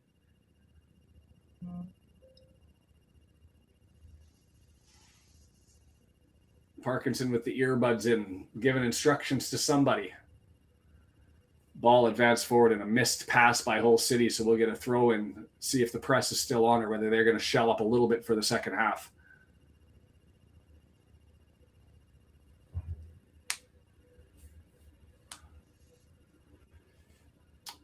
Throw in now at the midfield. So that one directed for Moore, was intercepted, or at least jumped. The defender jumped in front of Moore, got their head on it, but in a weird position and just shimmied it out. And it's going to be Kluworth taking it just inside the midfield stripe. Dobson, nice pass to Barney. Barney couldn't get it to Moore. Moore's stuck in the mud. Barney with the run. And I like that as an option when he's been waiting for Broadhead or more to come forward, to have Barney come from the wing, is Doyle steps in front and gets interception back in a free possession. That's why you bring him in, right? Now he's got to scramble back, but he knocks it back in retreat and we ekes out another possession. So that's at least 2 possessions now that Doyle has earned by vacuuming and sucking up the ball in the middle of the pitch. Hyam, who's now playing in the middle. He's going to get run past, though. Sure, but we're also down 1. No. I'm not against it. I'm just saying there's pros and cons to that play. Barney, 1-on-2, gets it back. Cleworth scoops it up, headed and cleared. Helped on by Joseph, and it's Balumi who's going to grab it. And he's taking on Doyle. Running on Doyle. Doyle with him. Passes over, cleared away, and the rush is at least slowed down there as Sheaf able to get that one away.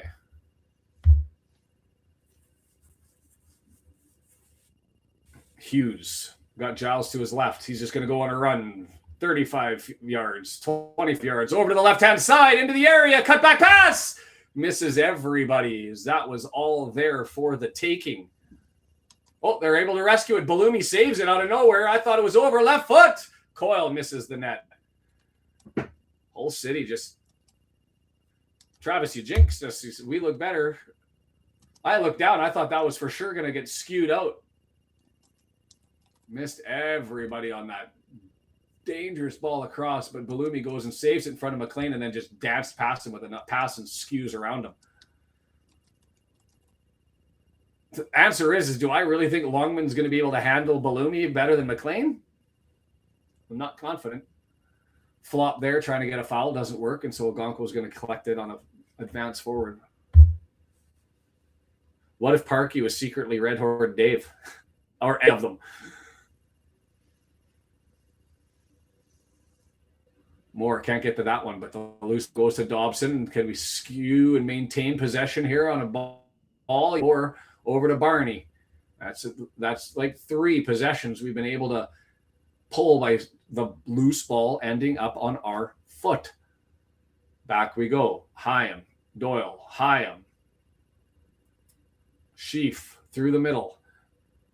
Broadhead all the way back to Hyam. Now to Doyle on the left-hand side. Is he going to take on Balumi? He's going to stab forward a pass.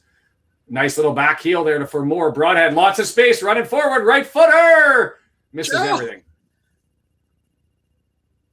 How do you... There's no one on you. How do you miss by that much? 20 yards out. Put the right footer in. Missed it by 5 Just meters. a bit outside. What the hell?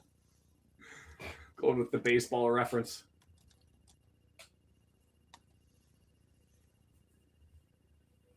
Oh, we're staring at a tower now because the lights are failing. Really? There you go. Bastion of positivity, Deandra. We did Postpone something. the game. Replay. Yeah, call it. Doyle heading that one towards Dobson. He's able to collect it. Cleworth, heavy on the first touch. Intercepted, got a run back. Now 3 men overlap. Barney coming out to pick up his man. Giles, cut back pass into the area and stabbed away by Hyam. Is it going to go all the way out for a clear? We're going to run and try and collect it, but not able to get there. Throw an 18-yard box.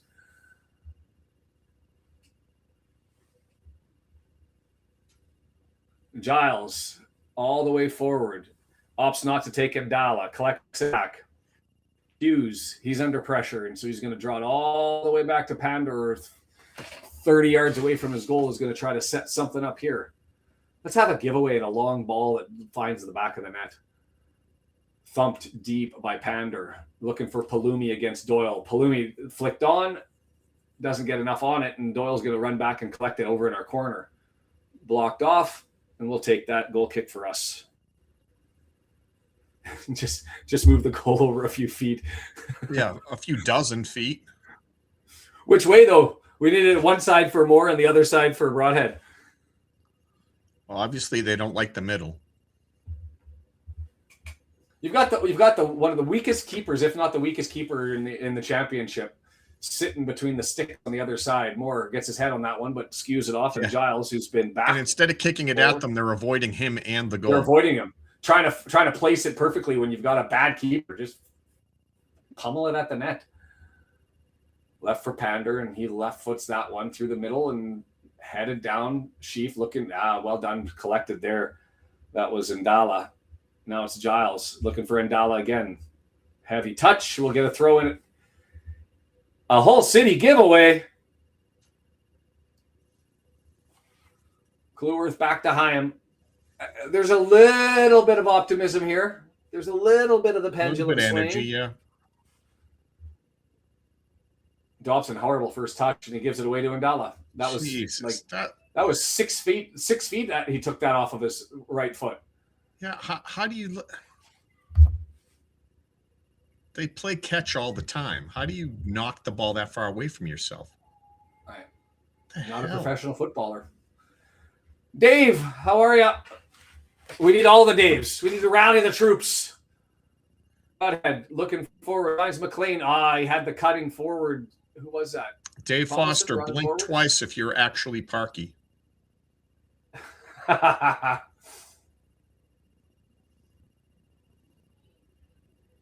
The Red Army chant picking up. McLean not able to get that, and it's collected by Ajayi, and the battle is along the line. Skewed up the line and into the back of Doyle. Doyle dancing. Scream for handball not given. Broadhead finds more. Find him. It doesn't find more. I was predicting. Said deflected. And we'll get a corner. Shot deflected and just up over top off of Hughes.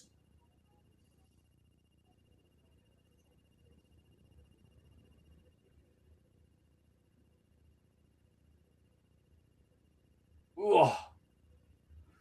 Just a better deflection in our favor. That had been a 1-1.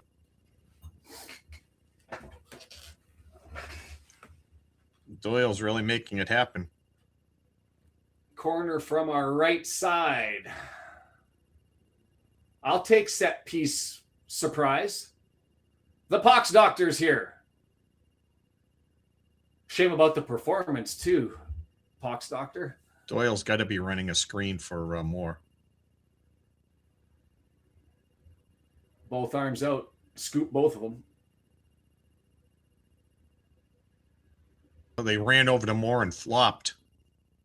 And they got it. The corner Come flag. on. Were we talking about Dave? Yeah, we were talking about you. We're starting to suspect that you have an alter ego, man. Doyle scooped in, knocked down, balls loose. Penalty! Penalty! He never got the ball. He got the player. Got the player. Broadhead was stepping in. To be fair, I don't think he had a shot, but it doesn't matter. He was running in, about to take a right foot thumper from the 18-yard box, and just at the edge of the area, clatters in.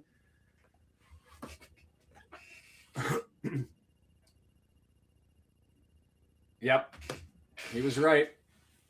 Right through his feet.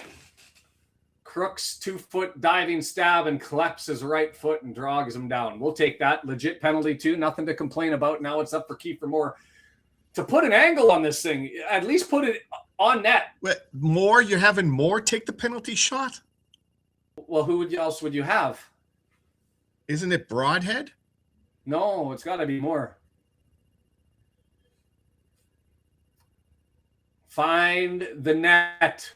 Find the net. Yeah, no spoilers. Keep them to yourself. Right footer, Kiefer Moore stepping up on Pandur, stepping forward, dancing. Right foot, stopped. Went to the left-hand side. Pandur extends himself up, and we can go and F ourselves.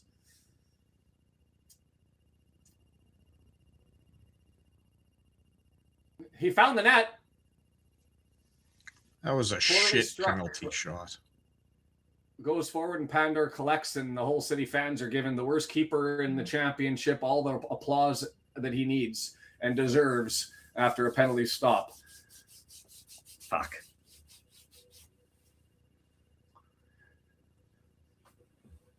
What the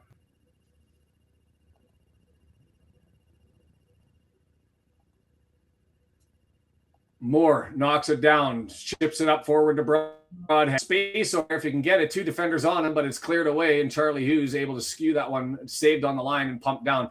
The pendulum is swinging, though. We're coming at them as, Balumi flick up over top. Well done. Has to stop to recover, and he gets tackled. That'll be a free kick, playing an advantage, I assume, and there's another tackle. There's got to be a yellow card for another foul there.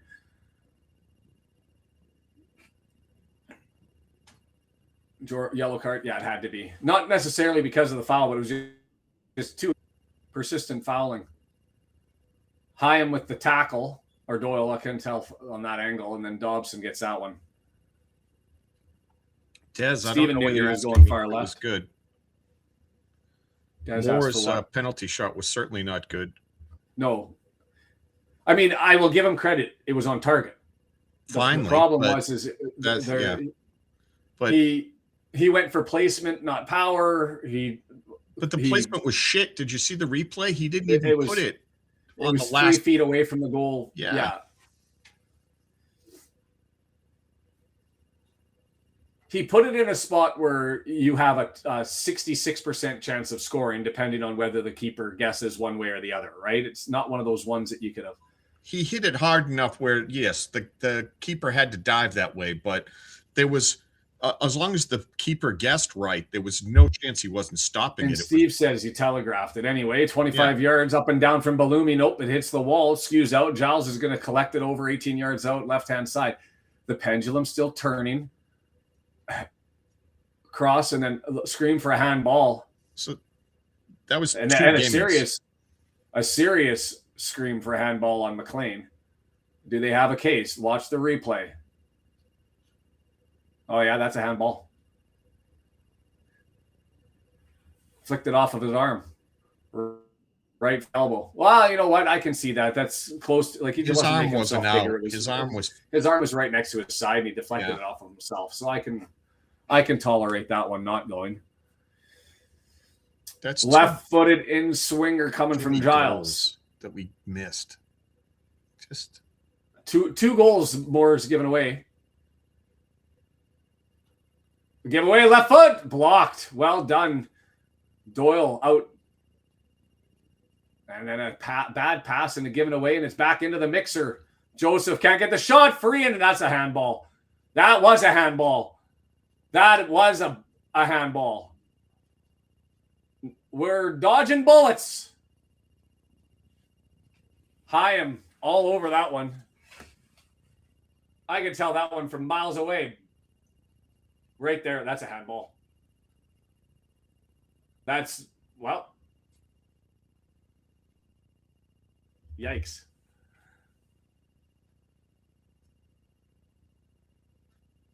That was obvious.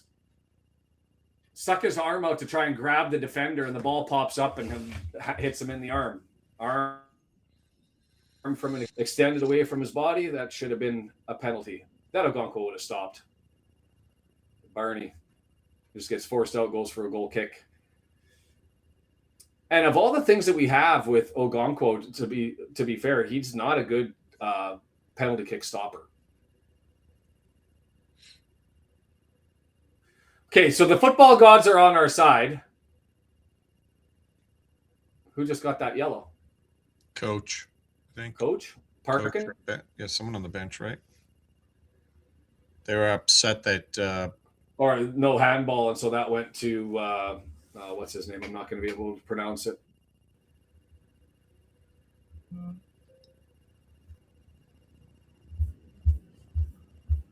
God damn! It's just, is this one of those games where we end up eking it out and Jakirovic, we end up finding something and we scratch our heads afterwards and wonder how the hell it happened? I thought the win was definitely still in play, presuming you got that penalty shot, but... Wow, Ken's saying bring Rathbone and O'Brien as wingbacks.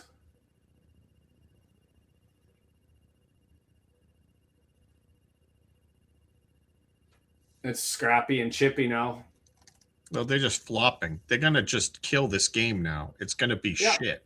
Oh, the Canadians in. That's good news. Liam Miller is garbage. They're going to make subs. They're going to delay. They're going to... So I'm okay with this. Whatever side he's on, you can abuse him. He's a very, very, very good passer. World-class passer. and everything else he does is garbage. Look at how long they're taking just to put this in play. Oh, of course.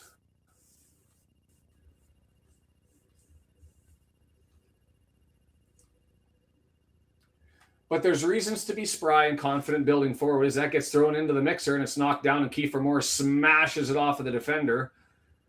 That was Hughes who was all the way up. Wind up over there. Like, you got to get out, clear that ball quicker. Well, we're 3 minutes away from subs.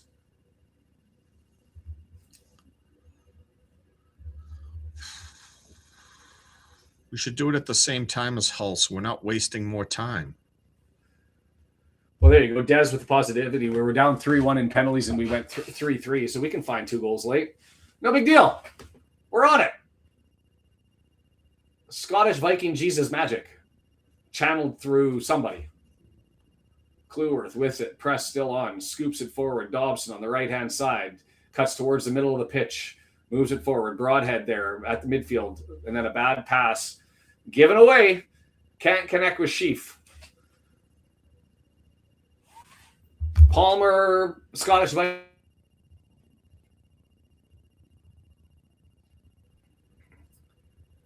McBurney coming back. He's got 6 goals this year, 3 assists, and lots of skill, so he's back from injury. He's on for Endala. And then Miller coming on for, who was that? Gyabi? Or was that Joseph, the goal scorer? Joseph. So I'll take that. Left-hand side. So now this is the Barney show because you can abuse Liam Miller.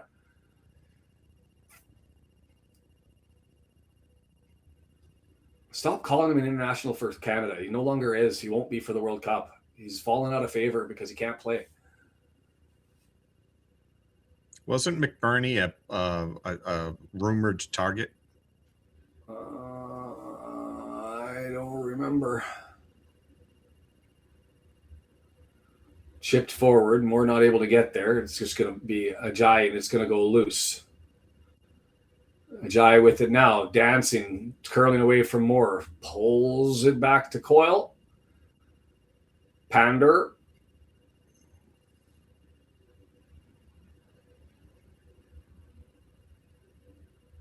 McBurney flicked on. Miller up there to go and collect it. Cleworth gets it away. One ball back by Hull. Liam Miller skews that one, and it's all the way free over to Giles on the left-hand side. Miller, and there's that pass. He's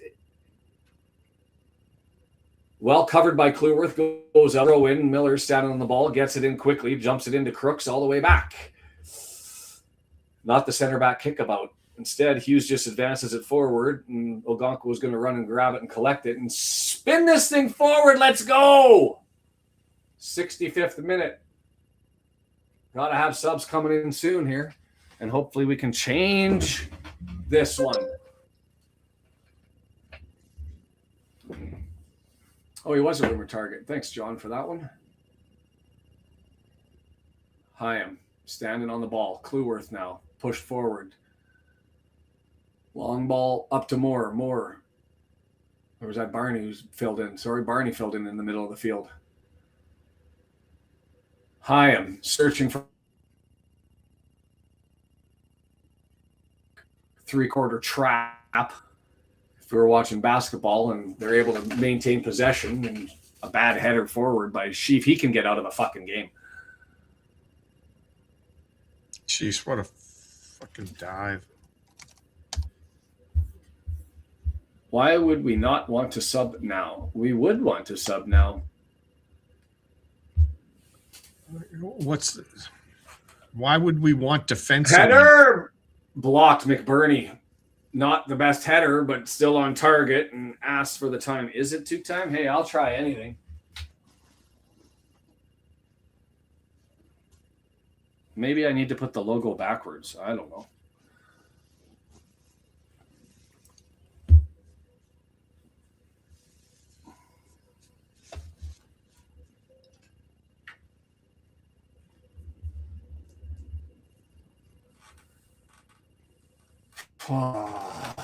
Dobbs, Andy's screaming for what we are all asking. We gain possession, open in the middle of the play. Broadhead doesn't trust Dobson, so he doesn't give him the ball. That was a no trust decision. That's not a good one to make. And Dobson's got all right. He was wide open to be pissed off. McLean tries to get it in, cleared away. McLean tries to get it in again, cleared away. With Dobson that wide open, why would you not give him the ball? Miller passes forward, wide open. Giles, 18-yard box. Barney back. It's in the area. It's a gorgeous goal. 2-0. McBurney. Just missed. Liam Miller starts the run down the left-hand side. Failed tackle on him. Failed tackle on Coyle. Running beyond. Just past the defender with the pass. And McBurney slides it into the back. Watch this one as a counter. Framed off. There's the pass to Miller. Just missed on the tackle there. All the way forward. Just missed missed three people. Barney, Cleworth, Hyam. Yeah, watch that replay. Barney ran from a mile back. He wasn't even in the midfield at the time.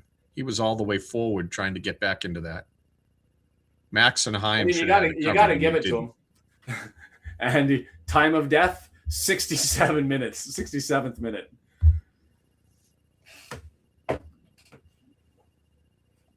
Who was asking for subs? What the Manage the fucking game.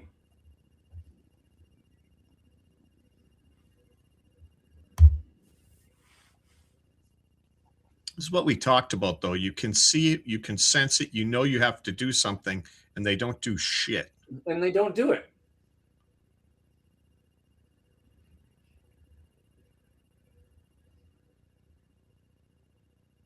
So we need to score 2 goals. All of the offense is on the bench. All of the offense is on the bench. Windass is in now.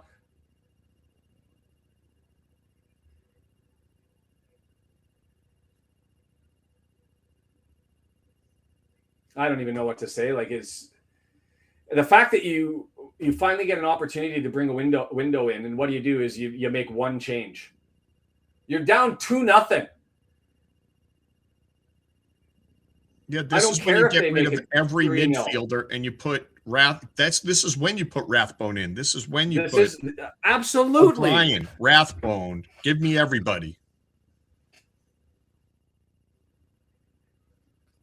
Akintola coming in as the sub. In for Balumi, so that's got to be a defensive move, and well done for Balumi. I'm surprised he's 6.8. He had himself a game. Rathbone, O'Brien, Smith.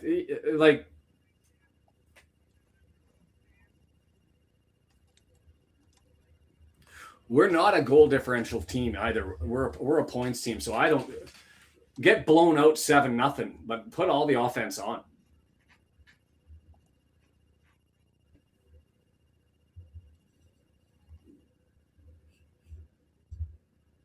You got to go for it. Crooks, I don't know what he was trying to do with that one. Just thumped it all the way to Ogonkwo, who rolls it on the ground and gets it forward. Sheaf stabs it back. Cleworth over to Hyam.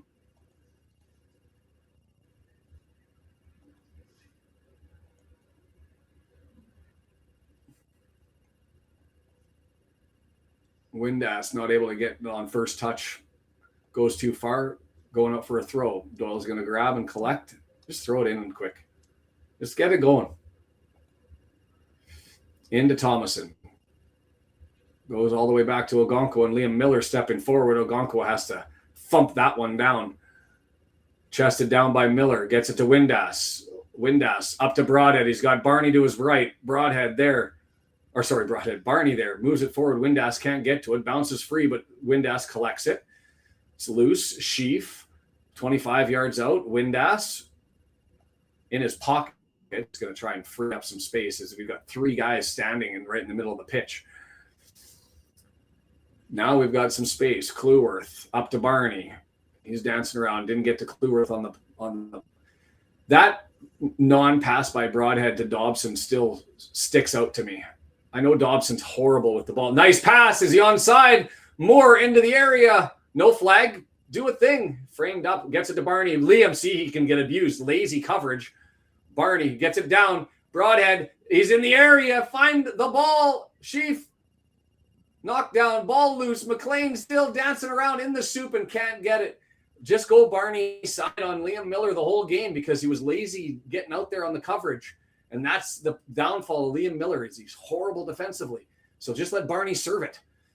Josh Windass in. Shot. Misses to the right-hand side.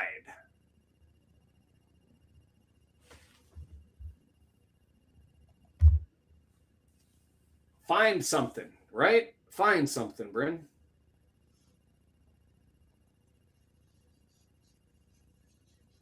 Win some, lose some, we go again. The definition of bastion of positivity. Bucks 2 games in a row where you get 3-4 points out of it, and you're sniffing in the playoffs, and now instead we're at the bottom of the mid-table.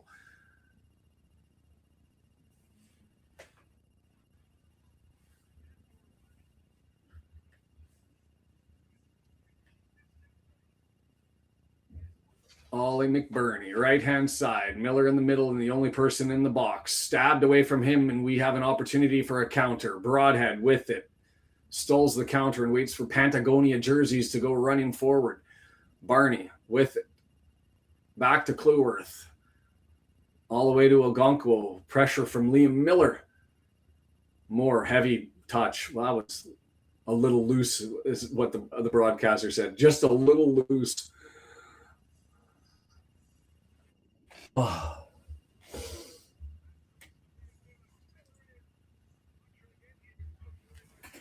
Earned a corner there, but Cleworth knocks it out.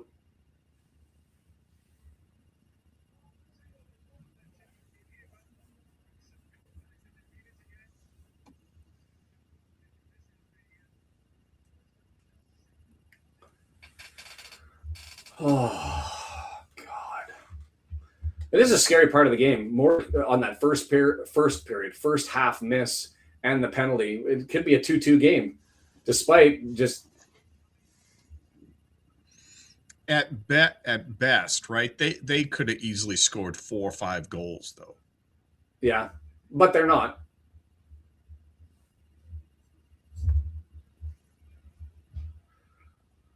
Football gods just not on board.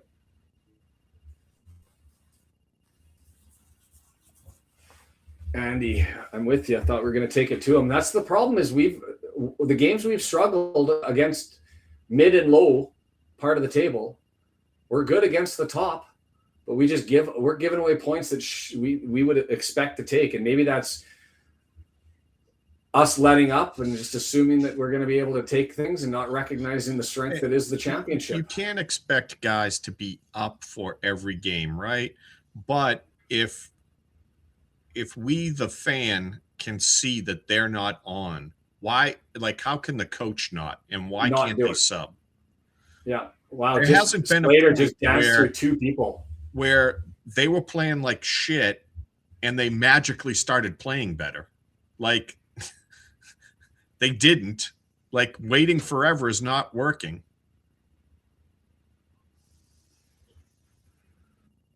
Moore Miller with the pass, trying to find McBurney, just misdirected it, the angle. And slightly better pass, and he's scoring, and our defense is watching.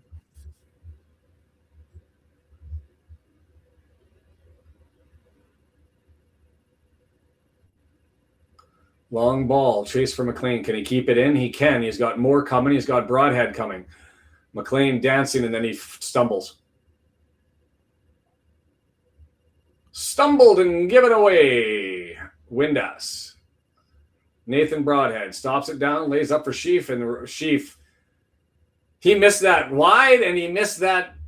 You could have stacked that net 3 up on top, and it still wouldn't have gone into the back of the net. Multiply the net by 6, and it would have had a chance. I don't know how that's reasonable.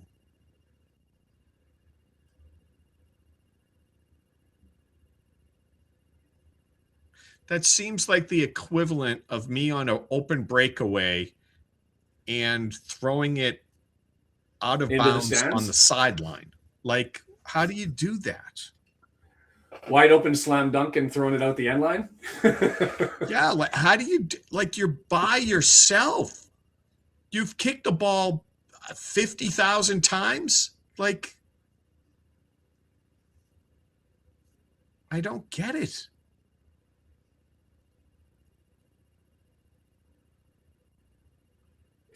Barney with it, stabbed forward, Windass, lots of space for the cross, and he just lifts it up to the moon. Fuck me.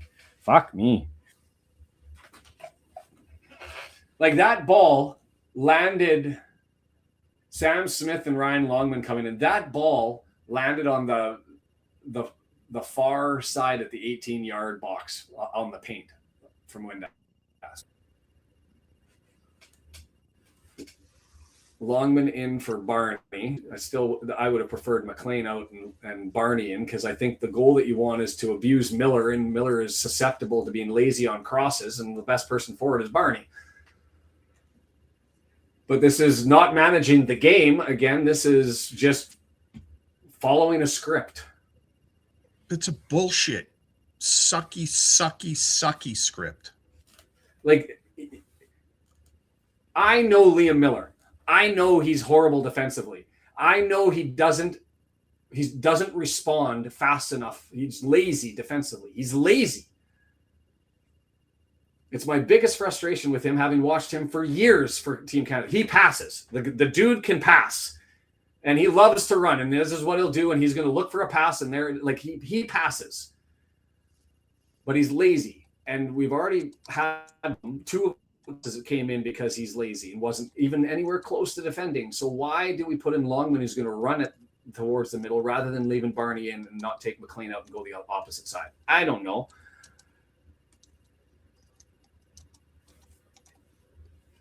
O'Brien is on the team, but he's had two real bad, crappy games in a row, right? But if there was ever a chance to put him in, I guess this would be it.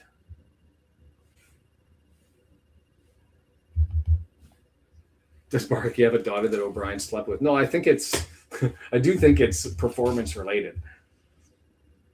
But you also want to get somebody who's that good with the ball at feet back feeling confident, and the way to do him is give him some minutes. Couldn't we just give him one? And you give him one.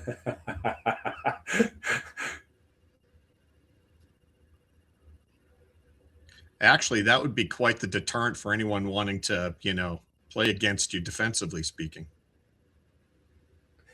Fair enough. Fair enough.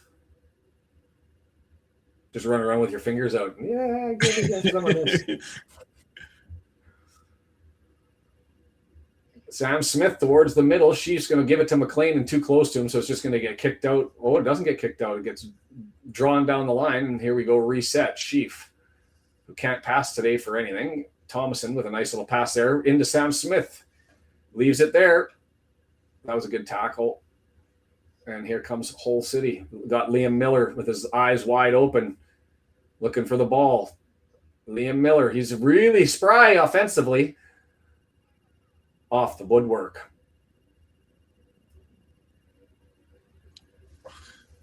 When did we get to the place where we just let them shoot? Well, cherry picking, no defense, lack of hustle Miller.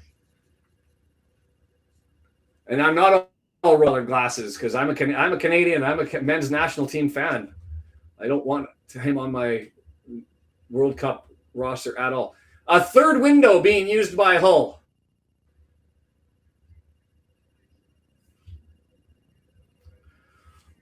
Ollie Rathbone.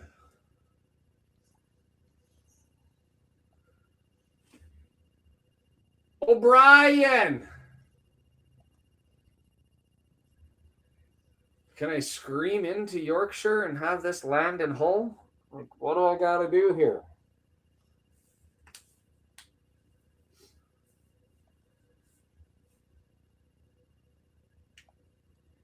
Sam Smith heads it, but it lands to the feet of Miller. Pushed forward. That's a good ball forward. Dangerous ball and well done. It's going to be a corner option available for Hyam. Is that pass freed up. I don't even care who it freed up. It was the only play available. Crooks.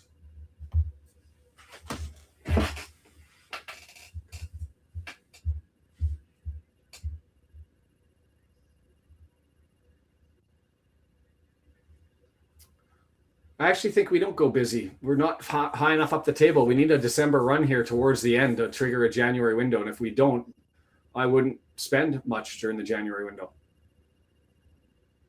Maybe loans.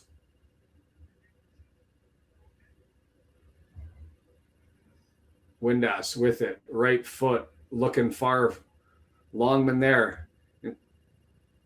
Beats his man. Secures it. Grabs, turns, being held. Liam finally shows up, but there's the cross because you can do it, but it's Longman, not Barney, and so Ross is garbage.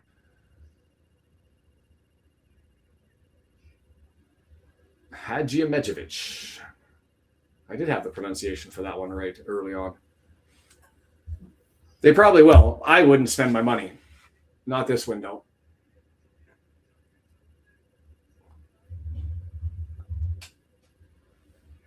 I wouldn't spend it for the sake of spending. I mean, if there's something that can better the team, that's fair. And is a long-term thing, and you have an opportunity, then take it. But otherwise, yeah, don't just.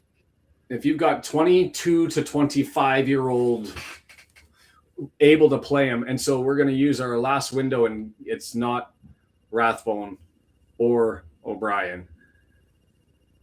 It's Matty James. Which I like Matty James. I'm not saying that to be disrespectful to him. I'm saying that this is a game. But, yeah. This is a game that you throw in the offense. You throw in the guys who can control the midfield. And our best options for that never touched the pitch today.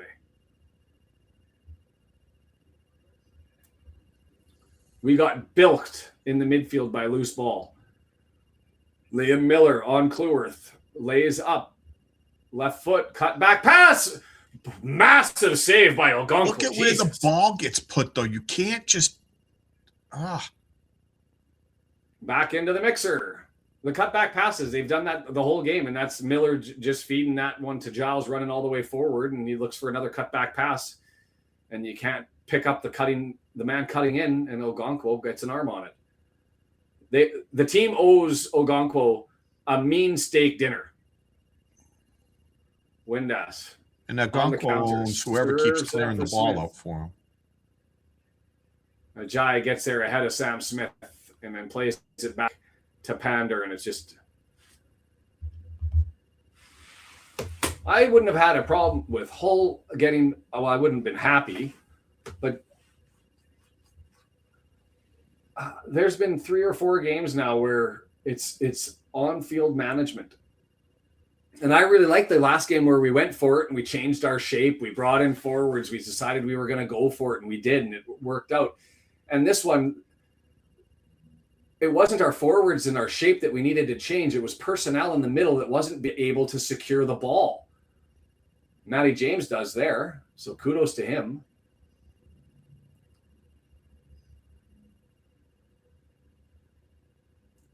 And you have an advantage positionally with a lineup change, and you don't take advantage of it.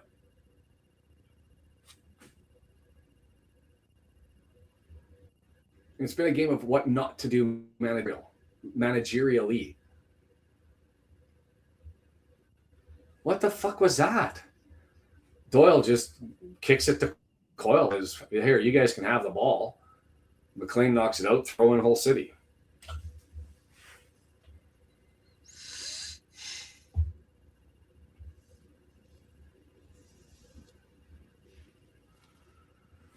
Four minutes left. Can't see there being a lot of added time. Can you? No. Put us out of our misery? Yeah, that's what I was thinking. Please.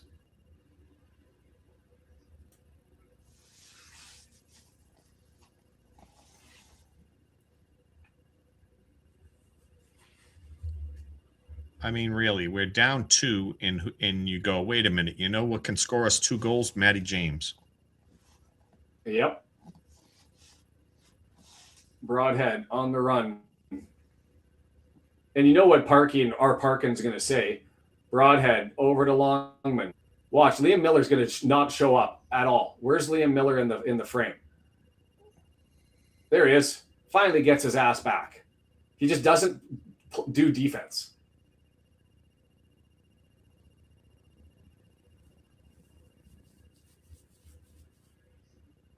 Long ball forward, searching for Smith.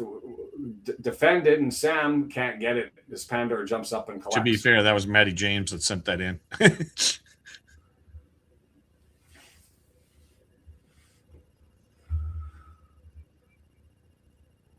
I know. I agree with Bryn. It was our Dave support was lacking today. We had zero Dave power. Somebody cycle the memo, and we'll make sure the Daves receive it. Is Longman. Drawn forward. What?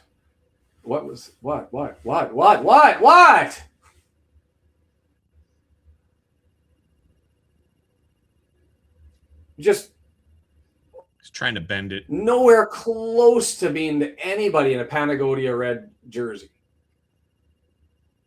Yeah, they got to And one burn these option on the shirts pass. too.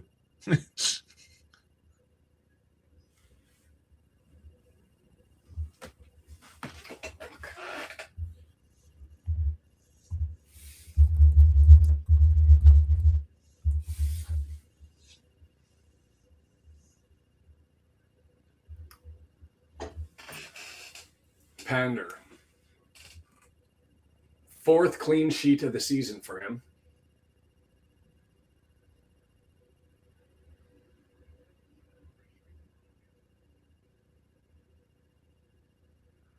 I'd like to be able to just, they have the ball and they're advancing it forward. Charlie Hughes up to Miller. He's got Giles over to his left. Left foot, far post, served up, headed down. The guy can pass.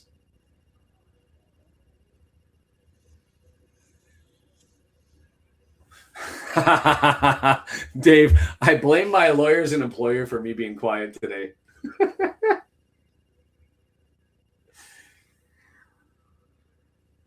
Sucks having responsibilities, doesn't it? Yeah, more came out for Sam Smith.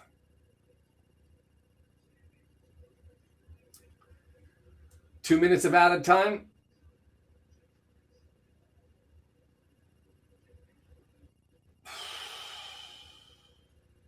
Hey, we gained a subscriber. Thanks, Josh. Unless you're here from Whole City and only just joining to end up throwing out the smack talk.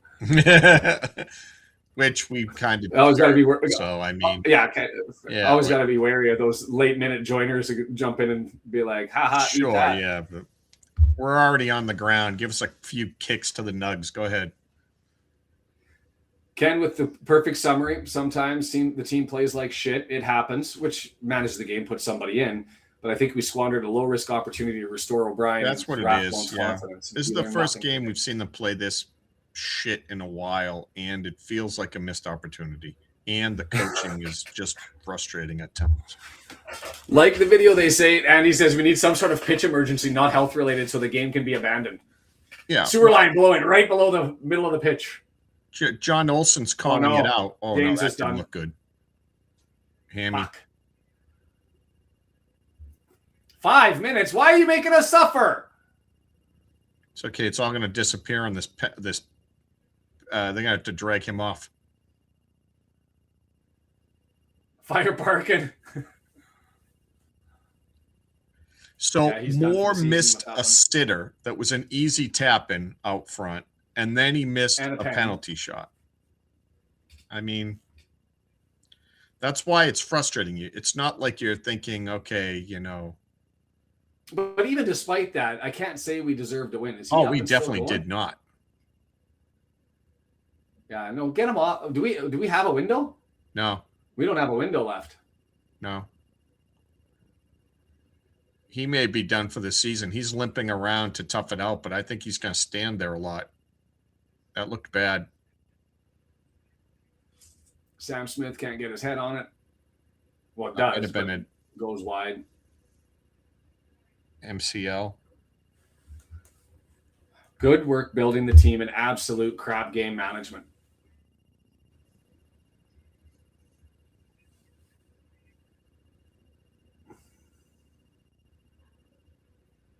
And I believe, there's the question could be raised, like, do you blame Parkin, blah, blah, blah, because he wasn't there and maybe Parky would have done something different? I don't think that he would have. And it doesn't matter because he's in his ear anyway.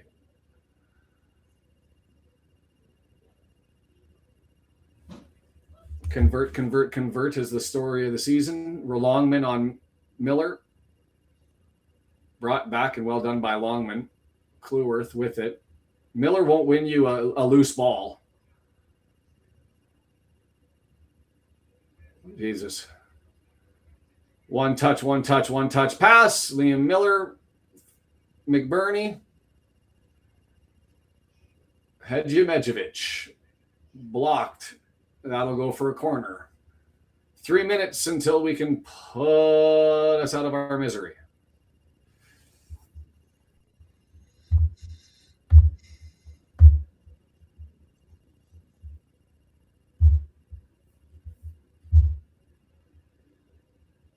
Fourteenth place in the table.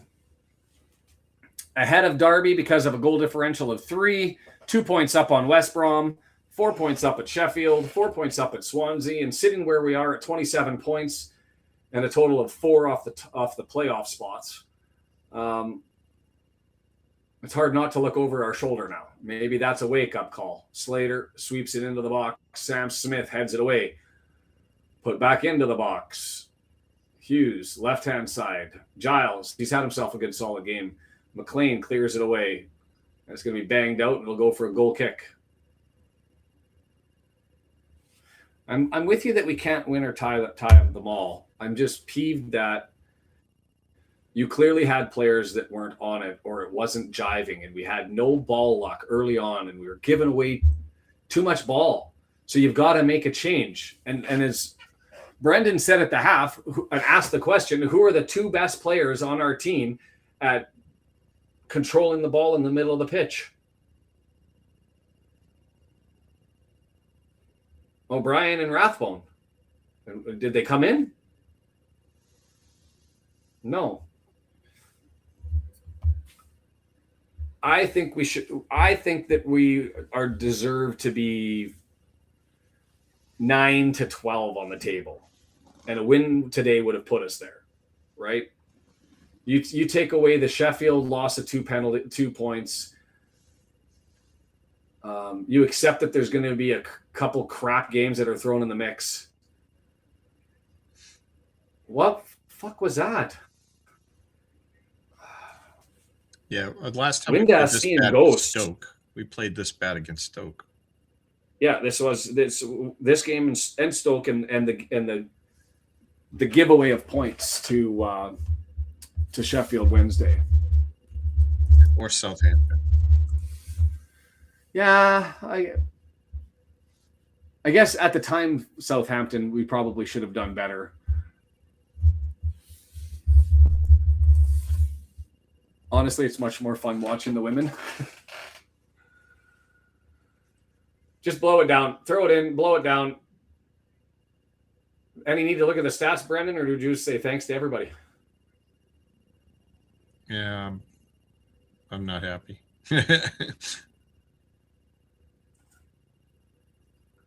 Give Ogonkwo man of the match. Feel free to scream on Rex Twitter account to tell them to manage the goddamn game. Maybe if the mob of us do it, we'll actually see something.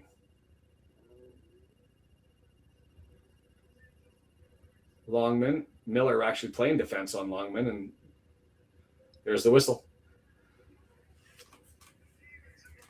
Nothing for points. Stats are, 52%, 48%. We had a 1.32. We had 1 shot on target, 2 big chances, both of them missed. Missed penalty. We had tons of missed chances, to be fair, but so did.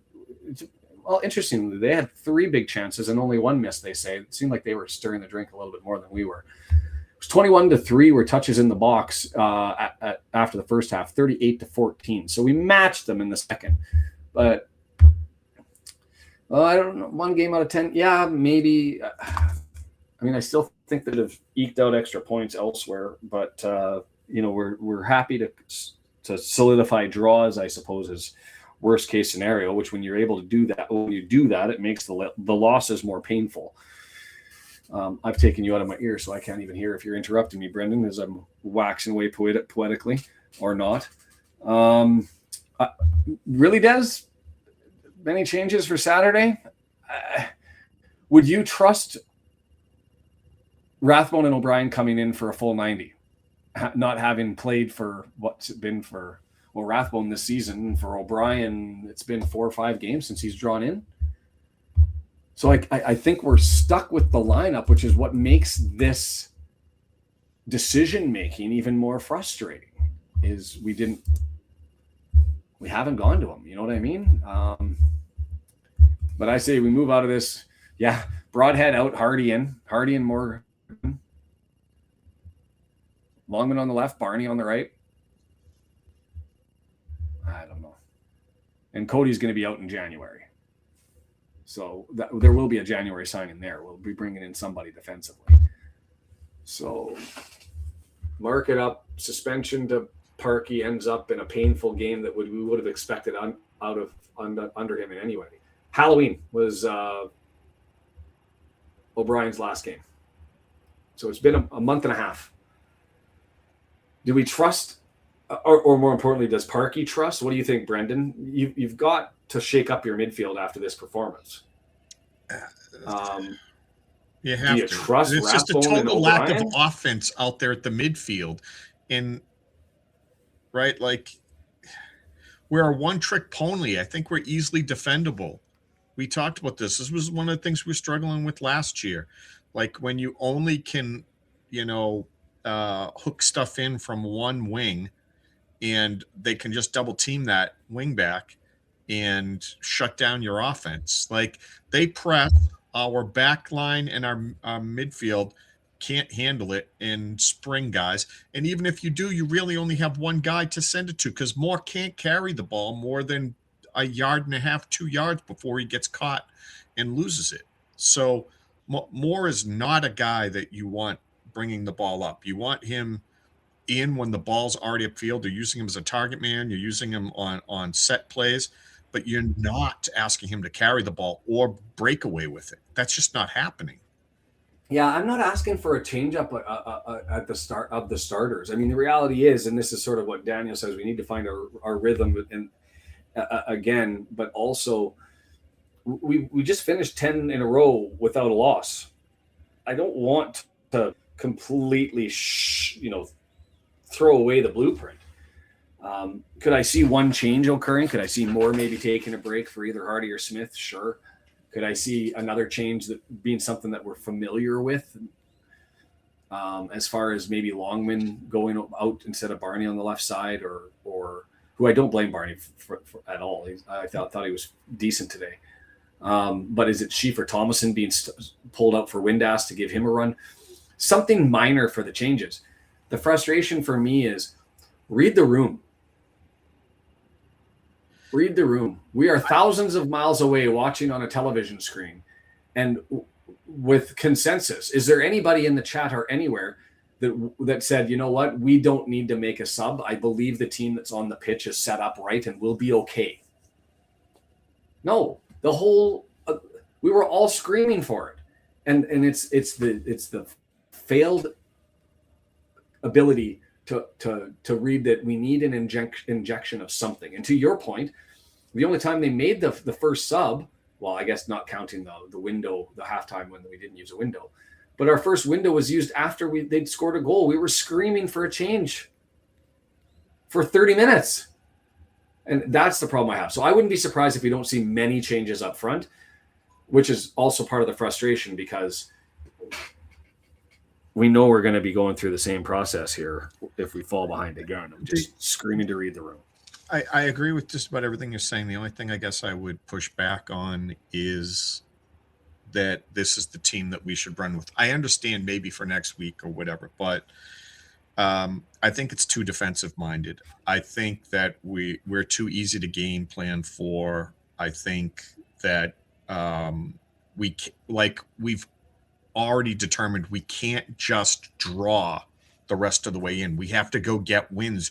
You can't get wins without scoring goals. And this team is not going the 11 that they've been starting are not scoring a lot of goals on their own. It's just not going to happen. And if you're going to wait so late to make key substitutions when they obviously need to come in, then this is definitely not the lineup to start. You got to start more talent. That way, when they don't get subbed in early, you still had a chance to score all along. I don't think Kabore makes all the difference either. I don't think Kabore instead of Barney does not make a difference today. I don't think it did either. No, and he's great. It's Chief Dobson and Thomason were the issue in that game. Yeah, predominantly. Moore and Broadhead didn't do anything. They give us zero chance offensively. Zero. I think that the fact that they give us zero chance offensively is the exact reason you can see that even the strikers don't trust them. Broadhead running forward with that opportunity, who has Dobson wide open on his right-hand side.